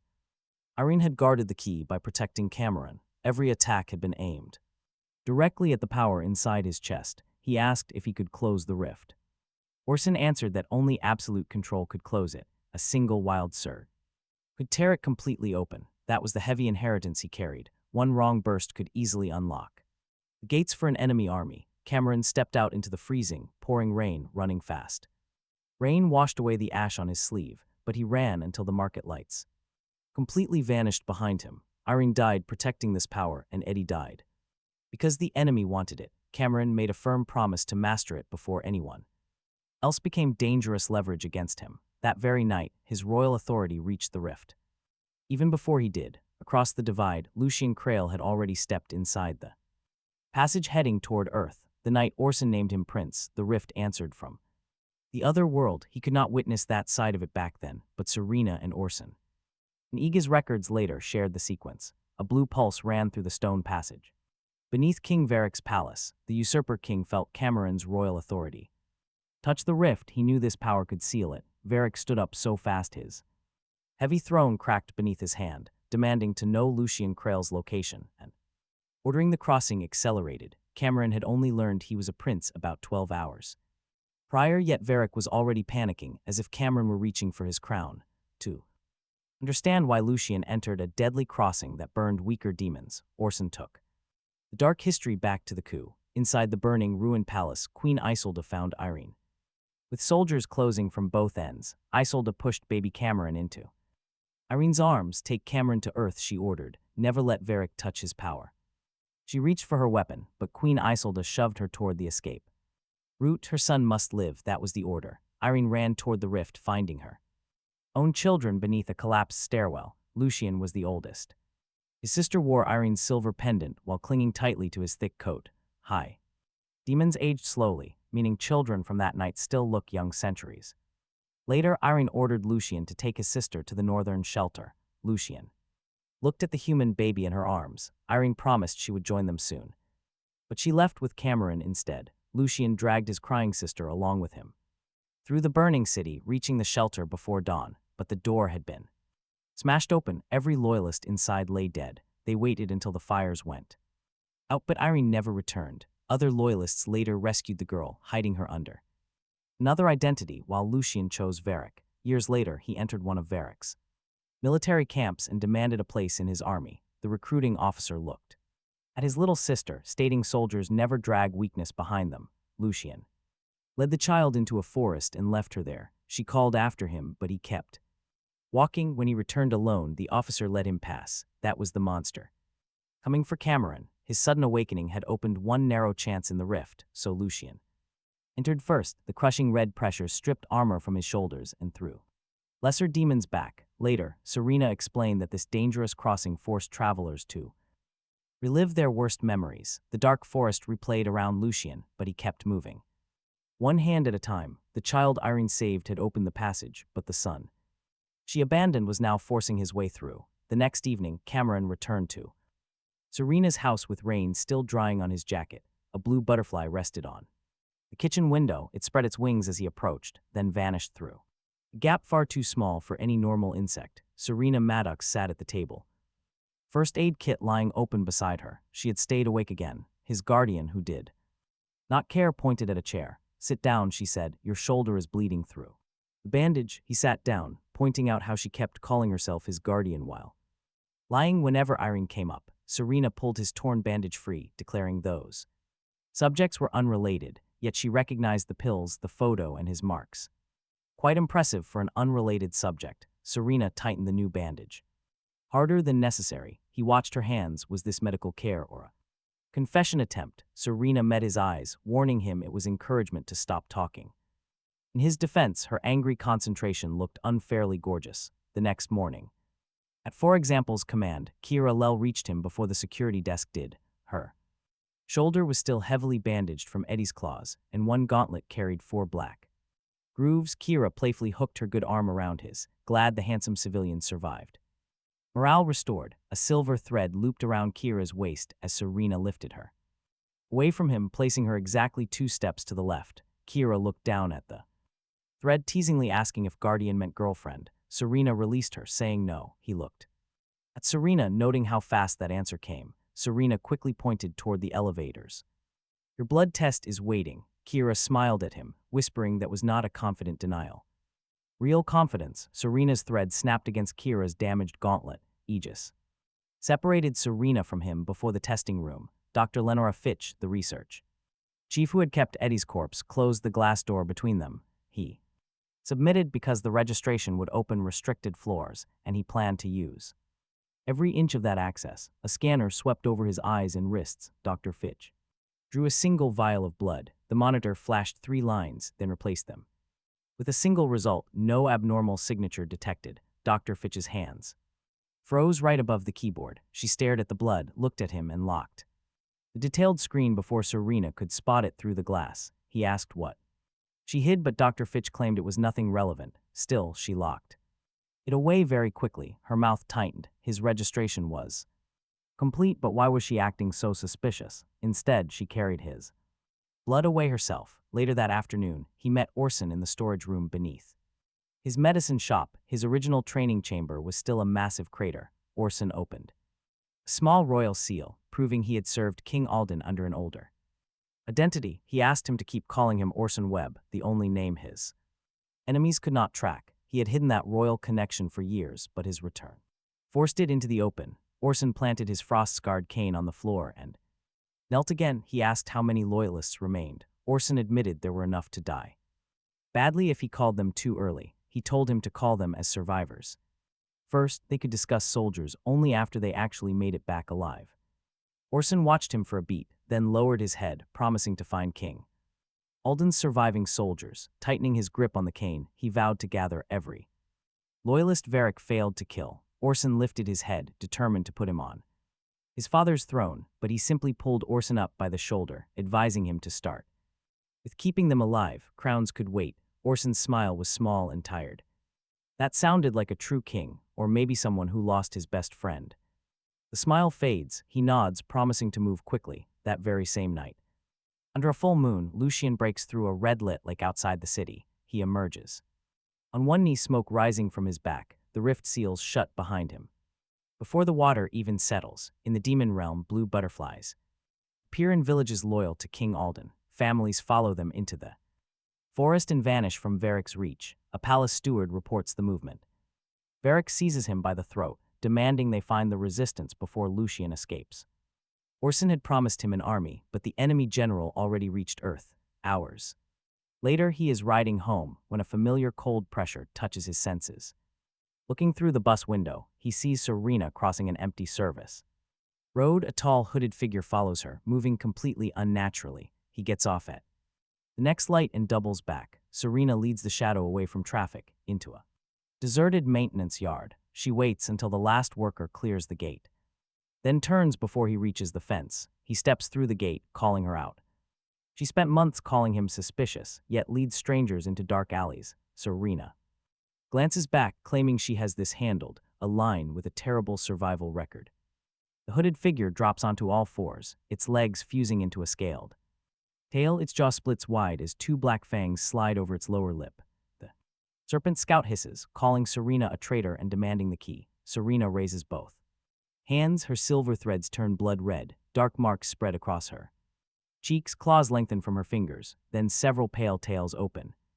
Behind her, filling half the yard, the girl who checked him for demon marks had been hiding enough of her own to start a collection. Serena moves first. Red threads catch the serpent's throat and slam it through a concrete barrier. The scout twists free by shedding a strip of scales, whipping its tail low. Serena jumps, crosses both threads, and cuts the tail against the pavement. The serpent spits a thin black spray. Serena blocks most of it with one tail. One drop strikes beneath her collar. She lands, takes 2 steps, and her left arm goes numb. The serpent sees it and charges. He hits the creature from the side. It crashes through the gate, rolling out onto the street.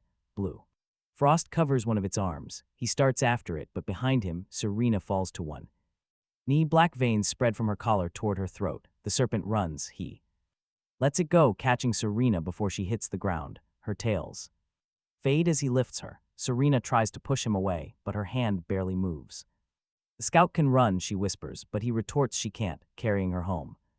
Inside Serena's living room, he lowers her onto the couch and presses cold through his palm around the poison vein. The frost slows the black line before it reaches her jaw. Serena forces red energy around the wound until her breathing steadies. She will live. He sits beside her and places Irene's photograph on the table, demanding the full truth with no more guardian edits. Serena looks at the photograph, then at the fading marks on her hands. She admits she's a demon, confessing she knew what the suppressors were the day Brock spilled them. She waited, continuing that Queen Isolde entered the demon realm as an Aegis agent, keeping her eyes locked onto the photograph. If the palace fell, the queen ordered her loyalists to protect her son. She pointed toward the window where the butterfly had appeared. Those loyalists eventually became the bluing network. Serena added, they used those butterflies to move people, carry signals, and watch dangerous ground. She nodded toward him. One found him when his seal started leaking. He asked about her as Serena touched cracked edge of Irene's photograph. Irene knew bluing was watching her thumb stopped over the crack. She made Serena promise that his blood stayed hidden until he could survive the truth. He looked at her hand on the frame, so she trusted her and the mission. Serena answered, her voice dropping as he wanted the rest. Serena held his stare, explaining bluing assigned her to watch him. She glanced at the hidden screen. She stayed close because Irene's suppressors were failing and Aegis was already collecting footage. Asking how long, her silence answered. First, Serena finally admitted it was longer than Ridgeview, the armed goddess had monitored his life, moved into his fights, and then declared herself his guardian. As if that settled the paperwork, he asked why she kept lying after Irene died. Serena's fingers tightened around the edge of the couch, saying Aegis kills demons and Varric kills anyone protecting him. She looked at the fading marks on her hands, telling him before he controlled his own could have exposed them both, yet she still made his choices. Serena quietly agreed she was wrong. Her fingers dug into the couch until the fabric creaked. She still did not take it back. She reached beneath the couch and opened a hidden panel. A small screen showed copied Aegis footage from a restricted level. Agents entered a blank section of wall and disappeared. The next file carried Queen Isolde's name. 40 seconds of the recording had been removed. Serena tapped the missing section. Aegis erased part of his mother's history, and they also built something behind that wall. Dr. Fitch had hidden his blood result. Serena had found the wall. He took the new access card from his jacket. They stopped asking Aegis for answers. He told her they would go inside and take them the next night. Serena and he used his fresh Aegis access against Aegis. The poison had faded to a bruise beneath her collar. Her left hand still shook when she thought he was not looking. He told her to stay home. Serena clipped a thread spool beneath her sleeve, reminding him he got lost in her house during his first hour. She checked the spool. She declared he was not infiltrating a lab alone. He reminded her she attacked him with an axe. The Guardian, who did not care, won before they reached the car. Inside Aegis Command, his new card opened the public elevators and 3 lower checkpoints. Serena supplied the route. The cameras did not show her Copied footage ended at a blank wall on the restricted level. They reached it. During a shift change, he pressed his card to a maintenance panel. Serena slid one silver thread through the seam and caught a hidden latch. The wall opened. Unbelievable, Aegis had built a secret room beneath its giant public headquarters.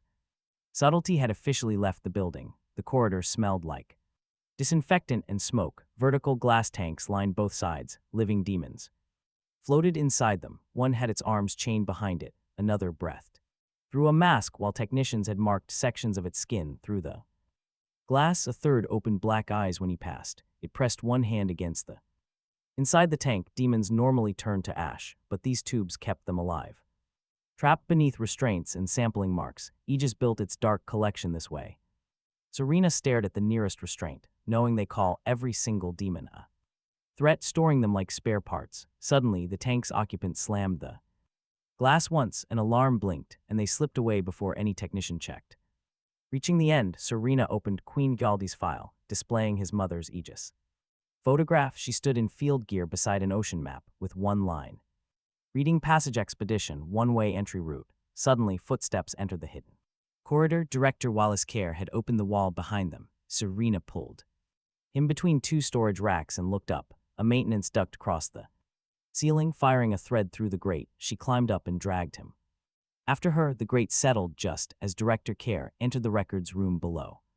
Care stopped beside the tank that had struck its glass, reaching out to touch the blinking alarm, then glanced toward Queen Jaldi's cabinet. The drawer Serena had open sat slightly crooked. Care spoke into his collar, demanding they seal the restricted elevators because someone accessed the old expedition files. Serena's fingers tightened around his wrist as a loose screw rolled beneath his elbow. He caught it before it slipped through the grate. Director Care walked directly under them, looking up. The duct held their combined weight with a slight metal creak. Care waited, but then his phone buzzed with a new tank alarm. He moved toward the laboratory entrance to answer it. Inside the duct, Serena lay pressed along one side while he squeezed into the remaining 6 inches. Her hair covered his face. He whispered, "Your infiltration plan is currently invading my mouth." Serena shifted closer to pull her hair away. Her face stopped inches from his. For one dangerous second, neither moved. In his defense, the vent was making a pretty strong argument. Serena's hair lifted and brushed toward the far end. She looked past him, declaring it was just airflow. He admitted he thought she was leaning in, earning a flustered snap. Instead, he pointed out she was currently lying on top of him. She crawled away. That brief romance was lost to the ventilation, leading them to another grate above a laboratory. Karen Ashby sat below with her sleeve rolled up, beside Dr. Oren Mallory, the doctor assigned to Elite Agent Recovery, standing beside her. A syringe on his tray held dark red fluid. Karen noted the last treatment already put her back in the field. Dr. Mallory checked her arm. He noted her recovery slowed after the school incident, so he's increasing it. Karen's eyes narrowed, arguing this was standard support, but Dr. Mallory pushed the needle in, calling it standard for selected agents. Karen watched the fluid enter her arm. Talk about irony. Aegis's loudest anti-demon fighter was receiving a secret injection 10 feet from captive demons. Karen's question told him she did not know what was inside that syringe. Neither did they. Serena recorded the doctor and the syringe through the grate. Then Serena pointed to the monitor behind Mallory, showing Queen Jaldi's operation file open beside deep ocean coordinates. The route began in human waters and ended at the rift. His mother had entered through that Aegis route. He memorized the location while Serena copied the image, but the grate suddenly clicked beneath her wrist. Mallory looked up. Karen followed him, drawing a sharp blade. Serena quickly pulled Cameron back, her poisoned arm starting to give out. Cameron caught her waist just before her boot could hit the grate. She whispered for him to let go, but his record said otherwise. Suddenly, Karen's blade punched right through the duct behind Cameron's heel. They crawled faster, dropping through a service hatch into a corridor. Alarms blared, sealing the restricted level as Serena held the copied image. Cameron memorized the coordinates, and they slipped out through the public lobby. Bright posters showcased heroes, hiding the captive demons locked away beneath them. They escaped. Meanwhile, Lucien was already searching Cameron's old apartment. Scout reports pointed him to Irene's building, leading straight to their door. Security footage later showed Lucien stepping right through the broken doorway. He searched through every single room, careful not to disturb the ash. Cameras caught him lifting Irene's cracked picture frame, breathing near it. After inspecting the frame, the intruder marched straight toward her desk. Inside her desk, he found another copy of the exact photo Cameron carried. It showed the Queen holding baby Cameron, with Irene standing beside her. Lucien tore the baby out of the photo, just as a worker entered. Shouting that no one was allowed inside, the worker met Lucien's cold eyes. Spotting the dark marks on his face, the terrified man grabbed his radio. Lucien flashed the torn photo, demanding to know where Cameron Avery was. The worker stammered that he didn't know him, desperately pressing his call button. One swift strike, the radio clattered to the floor next to him. Lucien took the torn photograph and silently slipped out through the window. Things were getting even worse as Varric worked to widen the dark rift. The demon realm was starving, and the portal remained way too narrow. Chained creatures were dragged to the glowing red rift under his palace. Varric threw them in one by one as they clawed desperately at the stone. Chains tore their skin, making even a hardened guard hesitate. Varric glared, forcing the guard to shove the next creature right in. Each sacrificed body burned, forcing the passage open a few inches wider. Soon, reports claimed blue butterflies were guiding entire villages into the forest. Varric shoved the messenger down, demanding they find them before everyone escaped. The cruel king fed his own people to the rift, punishing any talk of escape. A damaged signal captured the truth of what happened next. Before Orson could move the families, he met two loyalists inside. Del Pryor was the younger loyalist, carrying secret messages under her coat. Orson quietly set down 3 glowing bluing seals right on the counter. Each seal held a completely different escape route to safety. Orson warned that Lucien had crossed over, demanding they move the families tonight. He pushed the seals forward, warning them to never use fixed shelters. Touching a seal, the older loyalist mentioned rumors of the royal flame. Orson confirmed it, and Adele quickly asked her very first question. She wanted to know if King Alden's son was still alive. Orson gave a firm nod, then slipped out to warn others. At the next cell, Lucien bursts through the front. Another loyalist reacts immediately, tossing a blue-wing seal through the back exit before charging Lucien with a blade. Lucien catches his wrist, shatters the weapon, and slams the loyalist hard. Through the storefront glass, Adele seizes her chance, firing a red thread. Around a roof pipe to escape into the alley, but Lucien strikes fast, cutting. Across her side before she swings away, she lands heavily but keeps moving. The downed loyalist tries to stand, but Lucien finishes him instantly. The man crumbles to ash. Lucien walks past the broken seal, entering the dark alleyway. Following the fresh blood drops, he pursues her relentlessly. Meanwhile, Aegis cameras capture the chaos unleashed by Varric's growing rift. Seconds later, the downtown streets buckle and tear open. Travis Mott arrives. Speeding toward the collapse, cars plunge headfirst as a massive sinkhole widens. Horrific demons crawl from the dark depths, terrorizing the fleeing crowds. Aegis can no longer keep this secret. A beast lifts a vehicle high above. Helpless mother and child, our resident speedster blurs across the road, saving both. Seconds before the heavy car crashes, in a flash he strikes the monster. 6 times, throwing it back into the abyss. Then Travis sprints toward a sinking bus and rips the back door open, rescuing 3 passengers before anyone can react. Kira lands right beside him, nursing her heavily bandaged shoulder, with parasite claw marks still deeply scarred across her combat gauntlet. His partner raises a shield, telling her to fight before trying to flirt. Kira merely laughs, firing her gauntlets to launch herself straight into the pit. She jokes about multitasking as she slams a horned demon backward and uses its skull to break her fall. Another beast grabs her bad shoulder and lifts her. Kira rams her cracked weapon directly into its jaw. The structural damage gets worse, but the energy blast still sends it flying through a traffic pole. Meanwhile, her partner jams his shield beneath the sliding bus, securing it. Karin drops from above, swinging down on a steel cable from her guitar weapon. She blasts through a beast, folding the rifle into a deadly blade to slice another away from a trapped family. Another beast leaps from behind, but Karin wraps her cable around its neck, swinging it into 2 other monsters, pinning them beneath a heavy street sign. A nearby news helicopter captures the legendary save. Travis quickly clears out the crosswalk while Kira and her ally crush the beasts. Karin pins the final monster against a concrete barrier. The initial wave is over, and the fleeing crowd finally Stops behind safety lines. Kira raises her ruined weapon, asking if she gets that promotion now, but the pit answers before her partner can speak. An enormous hand claws the pavement as a titanic demon pulls its massive. Blocking the sun, Kira quietly lowers her hand. Nobody mentions promotions anymore.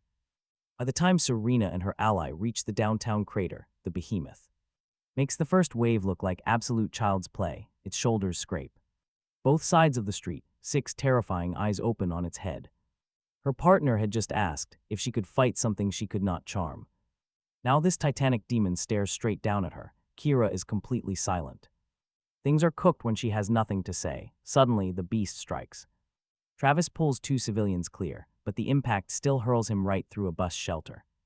Kira crosses her gauntlets, barely blocking the next strike as her damaged armor splits along Eddie's claw marks. Falling hard, she watches Karen open fire. 3 rounds into the demon's face, but the wounds heal before the casings hit. Karen wraps a cable around its massive neck, anchoring the other end to a collapsed light pull. Kira locks her gauntlets around one ankle while her partner braces a shield against the other. Travis dashes across its vision to draw its 6 glowing eyes away from the trapped civilians. For one brief second, the field team has the giant bound, then it stands, ripping the heavy light pole straight from the street, dragging Kira and her partner across the asphalt. Travis takes a devastating backswing across both arms and crashes straight through a storefront window. The colossal beast reaches for Karen. Meanwhile, across the city, Orson finally finds Adele Pryor beneath an abandoned rail platform, her damaged bluing signal keeps recording, which is how Cameron later hears their final exchange. Adele had made it 3 blocks from Lucian's ambush, her coat dark with blood. 1 bluing seal is crushed in her hand. Orson catches her just before she falls.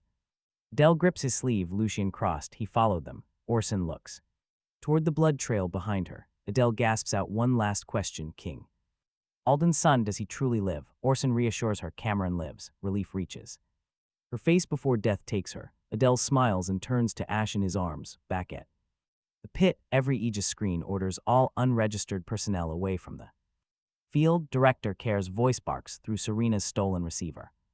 Cameron Avery, hold position. You are not cleared for deployment. Aegis gave him one order and naturally he fails it under 3 seconds. Karen disappears beneath the colossal demon's hand. Cameron hands the receiver to Serena. Clear him. Later, Serena catches his wrist, promising to find Orson's signal while he stops that thing. He runs. The massive demon lifts its palm for a second strike as Karen rolls from the crater, but her signature guitar weapon is jammed tight under broken concrete. The heavy hand comes down. Cameron tackles Karen from the side, carrying them both clear. They cross the street just as the palm crushes the pavement behind them. Karen shoves him away, claiming she had it, but her weapon is still buried under the demon's footprint. Cameron stares at the crater. Karen follows his gaze and stops arguing. The giant turns toward the civilians trapped behind the Aegis line. Cameron plants one foot on a crushed car and leaps. It expects another bullet, but he drives his fist beneath its jaw. Blue frost fire flashes through the colossal body. Ice covers all 6 eyes, and the force lifts the demon off the street and shatters the armor across its chest. It crashes down inside the pit, where its entire body collapses into black ash. One single strike, captured by the news helicopter. From above, Travis climbs out of the broken shelter, staring from the empty pit edge to Cameron's fist. Kira lowers her damaged gauntlets while Karen pulls her guitar weapon from the concrete, no longer calling him a coward. Aegis agents who had blocked him from deployment quietly part to let him pass. Director Care's voice returns through the receiver. Who authorized that? Cameron picks it up from the pavement. Answering nobody, a pause follows before Care changes channels. All units give Avery field access, a useless order now that the demon is Ash. Karen drew her guitar weapon, met Cameron's eyes and stepped aside. Then Serena's voice crackled in, telling Cameron she found Orson, but any relief was short-lived. It lasted barely 3 seconds. While Aegis stared at the ash, Orson reached a blue wing safe house and warned every loyalist inside as the safe house camera kept transmitting. Serena recovered the broken feed after Lucian arrived. Later, Lucian tracked Adele. Orson ordered everyone to take the families through separate exits and leave nothing. But Lucian crashed right through the front wall before the first loyalist could escape. With a single swing, he decapitated the nearest man, turning his body to ash. Orson struck Lucian's ribs with his frost-scarred cane, sending a wave of delayed force. The wall cracked a heartbeat later. Lucian barely moved. Orson reversed his grip.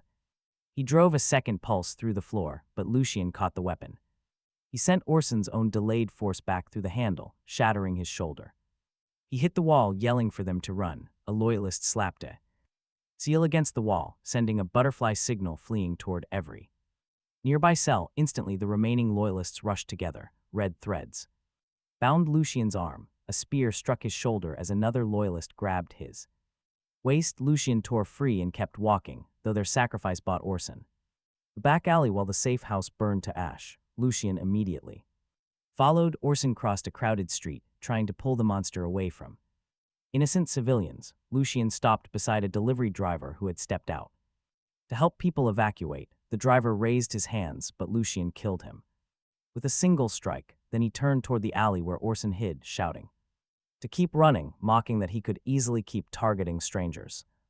Couple tried to drag the driver away. Lucian turned, forcing Orson to step back into the street. That was exactly what Lucian wanted. Orson raised his cane. He snarled that Lucian's anger belonged to him alone. Lucian smiled, mocking their predictable words. After choosing him, their first collision shattered every window on the block.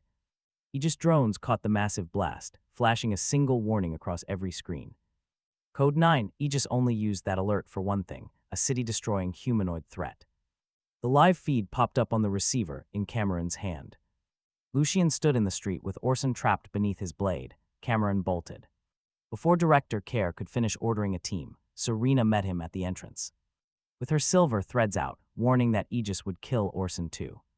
They had to get there first, racing across the city ahead of the convoy. Cameron leaped over rooftops, while Serena used her threads to swing between high buildings, cutting every corner. The feed kept playing on her wrist screen as Orson struck Lucian's knee, releasing delayed force. The street dropped completely beneath them.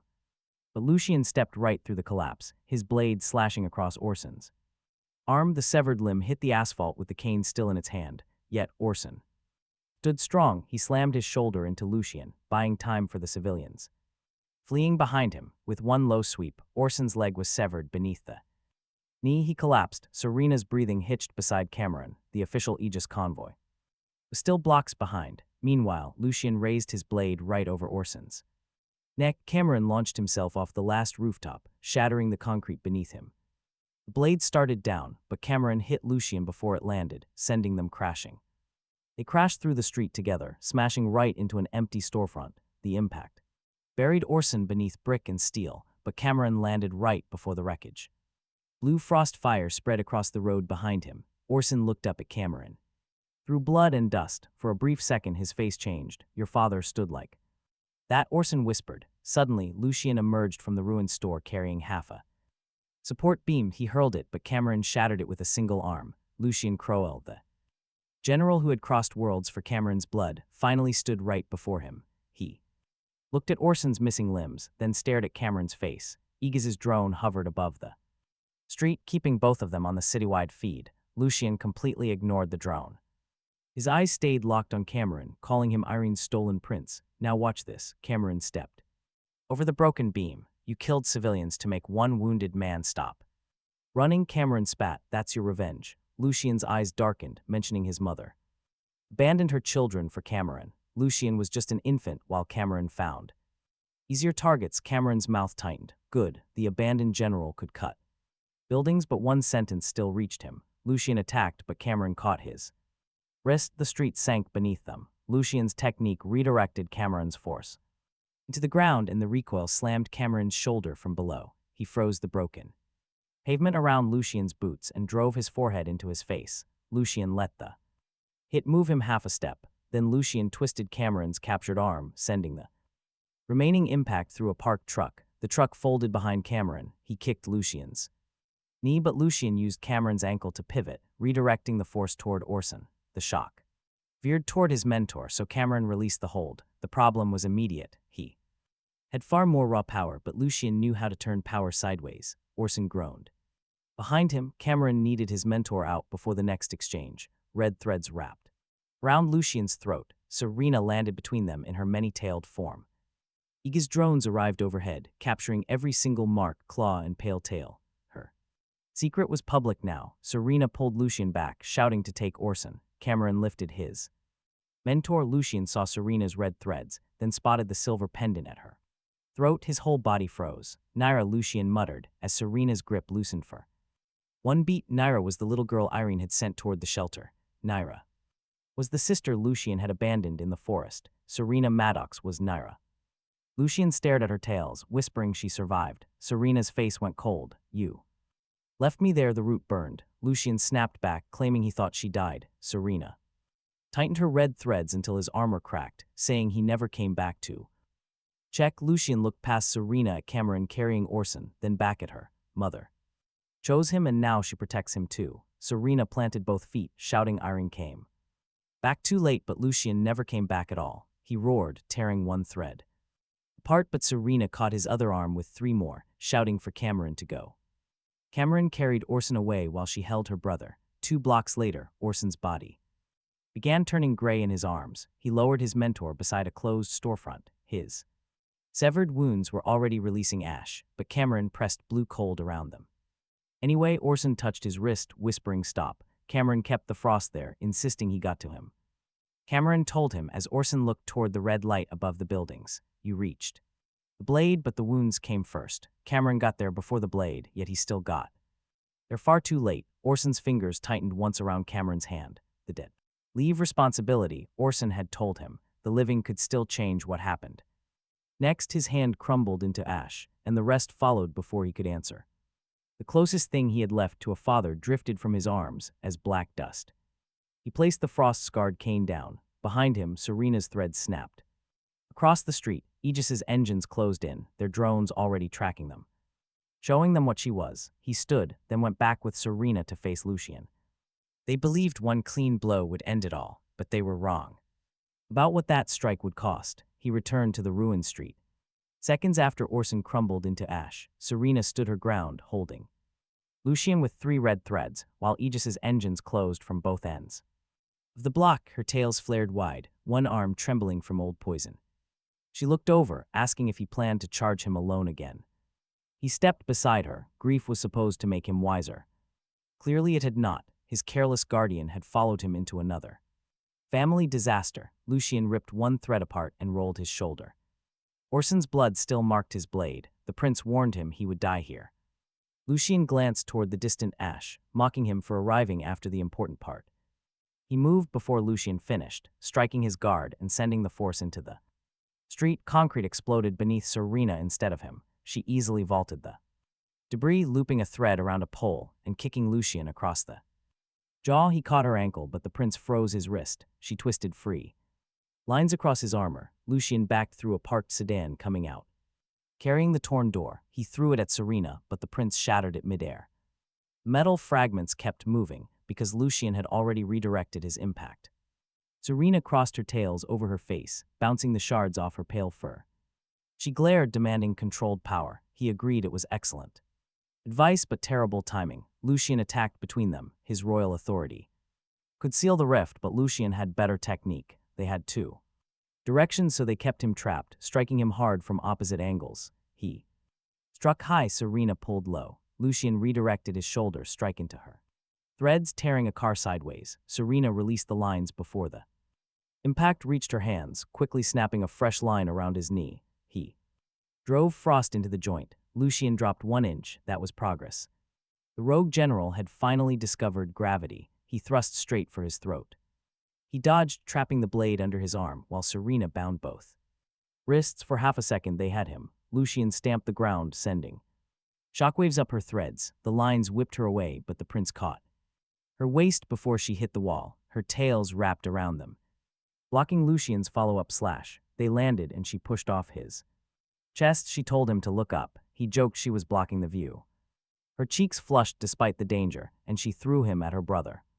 Apparently that was her way of flirting. He soared across the gap like a projectile, driving both feet into Lucian's chest. The heavy armor cracked. Along the line Serena had sliced, Aegis's armored trucks arrived as Karin. Ashby stepped out first, her signature guitar weapon ready as agents swarmed behind. They raised their rifles, shifting their sights from Lucian to Serena's tails. Kira stood behind a battered gauntlet. Even the walking flirt alarm forgot how to speak. Serena saw the rifles, her mouth tightening. Lucian noticed them too, there. He told her the humans finally noticed what you are. Serena pulled hard enough to split another chest plate. They noticed me helping, she snapped. Try it sometime. One Aegis rifle aimed at her head, but Karin knocked the barrel down with her guitar weapon, ordering them to hold their targets. Every rifle stayed on. Serena tightened her grip, and the agents let her do it.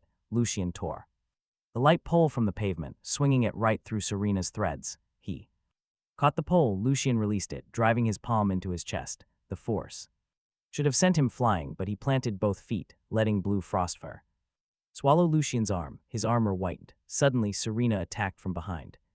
He turned toward the movement. That was what they wanted. Serena sent 2 threads past his face. Lucian ducked away, but the threads hooked the broken traffic light behind him, yanking it down. He raised an arm to block the falling steel. Serena whipped 3 tails across his eyes. Lucian slashed. Blindly, he stepped inside the blade, blue fire wrapping his hand as he drove it through the crack Serena had opened in his armor. His hand punched through his chest plate, exploding out of his back in a cloud of black ash. Lucian froze. Serena held both his arms. Every Aegis rifle stayed fixed on them, an agent near. Karin whispered they got him, slowly lowering her guitar weapon half an inch. They had finally landed a clean hit. What happened next taught him the missing rule: direct skin contact allowed another person to channel royal authority. Then Lucian smiled. The man had a gaping hole through his armor but looked pleased. Seriously, nobody that cooked should look that happy. His hand closed around his bare wrist. Direct contact. Suddenly, the blue fire reversed direction. Royal authority ripped out of his arm and poured into Lucian. He tried to pull free, but his fingers locked around the bone. Serena's threads sliced into his shoulder, but Lucian held on. She drove claws into his back. A blast of royal pressure blew her across the street. Serena hooked a tail around a traffic light and stopped inches above the pavement. Lucian leaned close. The key was never something you carried, it was always you. A red line opened in the sky. The rift answered the power, leaving his body. The measured pole exposed the plan. Lucian had taken the hit just for this grip, feeding the rift in controlled bursts. His vision narrowed. Dark chains flashed around his heart, the same chains Irene had broken. He heard Orson ordering him to control the release. Then he saw Serena trying to stand beneath the red sky. Lucian had killed Orson to draw him in, baiting Serena with her family and grabbing him right through the opening. Now he was draining the control Orson had taught him, so he opened every limit Orson had taught him to control. Blue frostfire erupted from his skin and flooded Lucian's arm. His smile died. Cracks raced over his armor as he tried to release him. He grabbed him back. You wanted the key, he snarled. Take all of it. Power tore through both of them, and Lucian's nays hit the street. The windows still standing across the block exploded. His black armor split at the shoulders. Blue light poured from the gaps. For one savage second he thought Avery had turned his trap against him. Then, the red line split the sky. From horizon to horizon, the rift tore open. A dark, black sky appeared. Thousands of shapes crowded the opening. Later, Avery learned the same rupture lit King Varric's throne hall. The stolen king gave one order: invade Earth. Demons began falling into the city, one crashing straight through an apartment roof. Another landed on a bus, tearing into passengers before Aegis could even reach it. A winged beast snatched a man from the sidewalk, dragging him high above traffic. The man fell. Avery couldn't reach him. Aegis receivers changed to full breach protocol. Director Care ordered every available team deployed. Streets. The agency had prepared for this very moment for over a decade. Armored shutters opened across the lower floors. Drones lifted from the roof. An emergency weapons rolled into the avenues. None of it slowed the monsters falling through the rift. Lucian released Avery's wrist, vanishing behind falling debris while blowing hellfire. Avery ran after him, but Serena gasped as the rift surge hit every demon body on the block. The old poison bruise on her arm turned pitch black. Her tails flickered and her knees buckled. Avery caught her just before she hit the pavement. A demon dropped behind a family trapped near an overturned car. Lucian was one target. The city had thousands of helpless citizens. Avery froze. The demon tore the car door off and shoved the family toward Aegis. Another creature slammed down between Karen and 3 civilians. Serena tried to lift a hand. Nothing happened. Avery crossed the street and shattered the creature's jaw. With a single punch, throwing it under an Aegis truck, civilians fled as he lifted. Serena, her breathing was shallow. Gray ash gathered around her wound. Her body struggled to heal. Karen looked at Serena, then up at the sky. Avery's power had ripped open. Nobody dared raise a weapon. Above, the demonic forces kept falling through the rift, so Avery carried Serena away as their private blood feud escalated into a war. He carried the weakened Serena back to her fortified house. A black Aegis truck turned onto the block before he got her inside. The rift surge had reactivated the poison inside her, and her body's natural healing kept dissolving into gray ash. Her pulse skipped twice before they reached the bedroom. He laid her down, sealed the steel shutters, and examined the growing black bruise climbing her arm. Serena opened her eyes, and he promised Lucien was alive. Her fingers clutched his sleeve. Avery told her not to try fighting him alone, adding she could threaten him once she stopped turning gray. She tried to glare. It lasted only a second. Avery ran into the hall for the first aid kit. Metal snapped behind him. Returning, he saw a guitar cable hanging through the shattered bedroom frame. Karen Ashby was inside, her guitar blade hovering right over Serena's throat. The purple-haired executioner had broken into his house to execute the ally she had just watched save Aegis agents. She picked the absolute wrong target. The worst possible room. Karen stared at Serena. Move, Avery. He placed the first aid kit down, pointing out she came alone. Karen countered she didn't need backup for a single wounded demon. Avery quickly stepped between her blade and the bed. Her cable tightened, warning that she turned to ash. Avery asked if she knew what that meant. She was alive. Karen raised the sharp tip to his chest, declaring Aegis existed solely to kill monsters. Avery slowly rolled up his sleeve, revealing dark marks spreading. Blue frostfire curled around his fingers, forcing Karen to stop her weapon in its tracks. He told her she missed one. Karen's eyes darted from the markings to his face. The cable loosened slightly as he explained he was a half-demon with rift-opening power. Karen's grip tightened once more, demanding to know who authorized this. He named Director Kurnos. The director knew he got results. Karen glanced at Serena, accusing him of hitting a demon. He stepped closer to the blade, explaining that Aegis kept Eddie's dead body for research. Karen told him to save the purity speech, her jaw locking as the blade stayed still. He pointed right through the shuttered window toward the chaotic noise of the screaming city. She could kill Serena and make him an enemy, or let him keep slaying the invaders. Karen stared right back at him and asked if that was a threat. He told her it was her choice, challenging the human to finally pick a side. Dead silence. The woman who once shot live ammunition at him froze. Now she held her weapon perfectly still, looking closely at the ash near Serena's wound. She stared at the blue frostfire wrapping his hand, slowly lowering her blade. She proposed a truce until the rift closed, prompting him to grab the medical kit. He agreed, warning her not to shoot the patient as Karen folded her weapon. She shot back, telling him not to open another world, which was fair enough. He cleaned Serena's wound and wrapped her arm. The spreading ash finally slowed down. Her breathing stabilized, letting him carefully move her behind a secure steel door. Karen stepped aside, keeping her eyes locked on Serena as he secured the room. He faced Karen, issuing a cold warning: if that door opens, she pays first. Karen checked her weapon cables, mockingly telling the prince to go save the city. Her tone stung, her weapon stayed down. Minutes later, he returned to a chaotic intersection buried under smashed cars and monsters. Karen arrived from the opposite side, firing heavy cable rounds through a beast's wings. Nearby, an Aegis agent desperately dragged civilians toward the safety of the lobby. A horned demon blocked them, but Karen shattered its knee and pulled them clear. Suddenly, a second beast landed right behind her, sinking its teeth into her forearm. She drove her blade straight through its chest to tear free, but her grip weakened. Two more closed in before she could reset. He slammed down. A ring of blue frostfire exploded outward. Both demons froze solid. He shattered one instantly. Karen clutched her bitten arm as he looked at the frozen bodies. He joked that saving her twice now was getting pretty embarrassing for her score. Karen grumbled that she had everything under control, but then gray ash began leaking.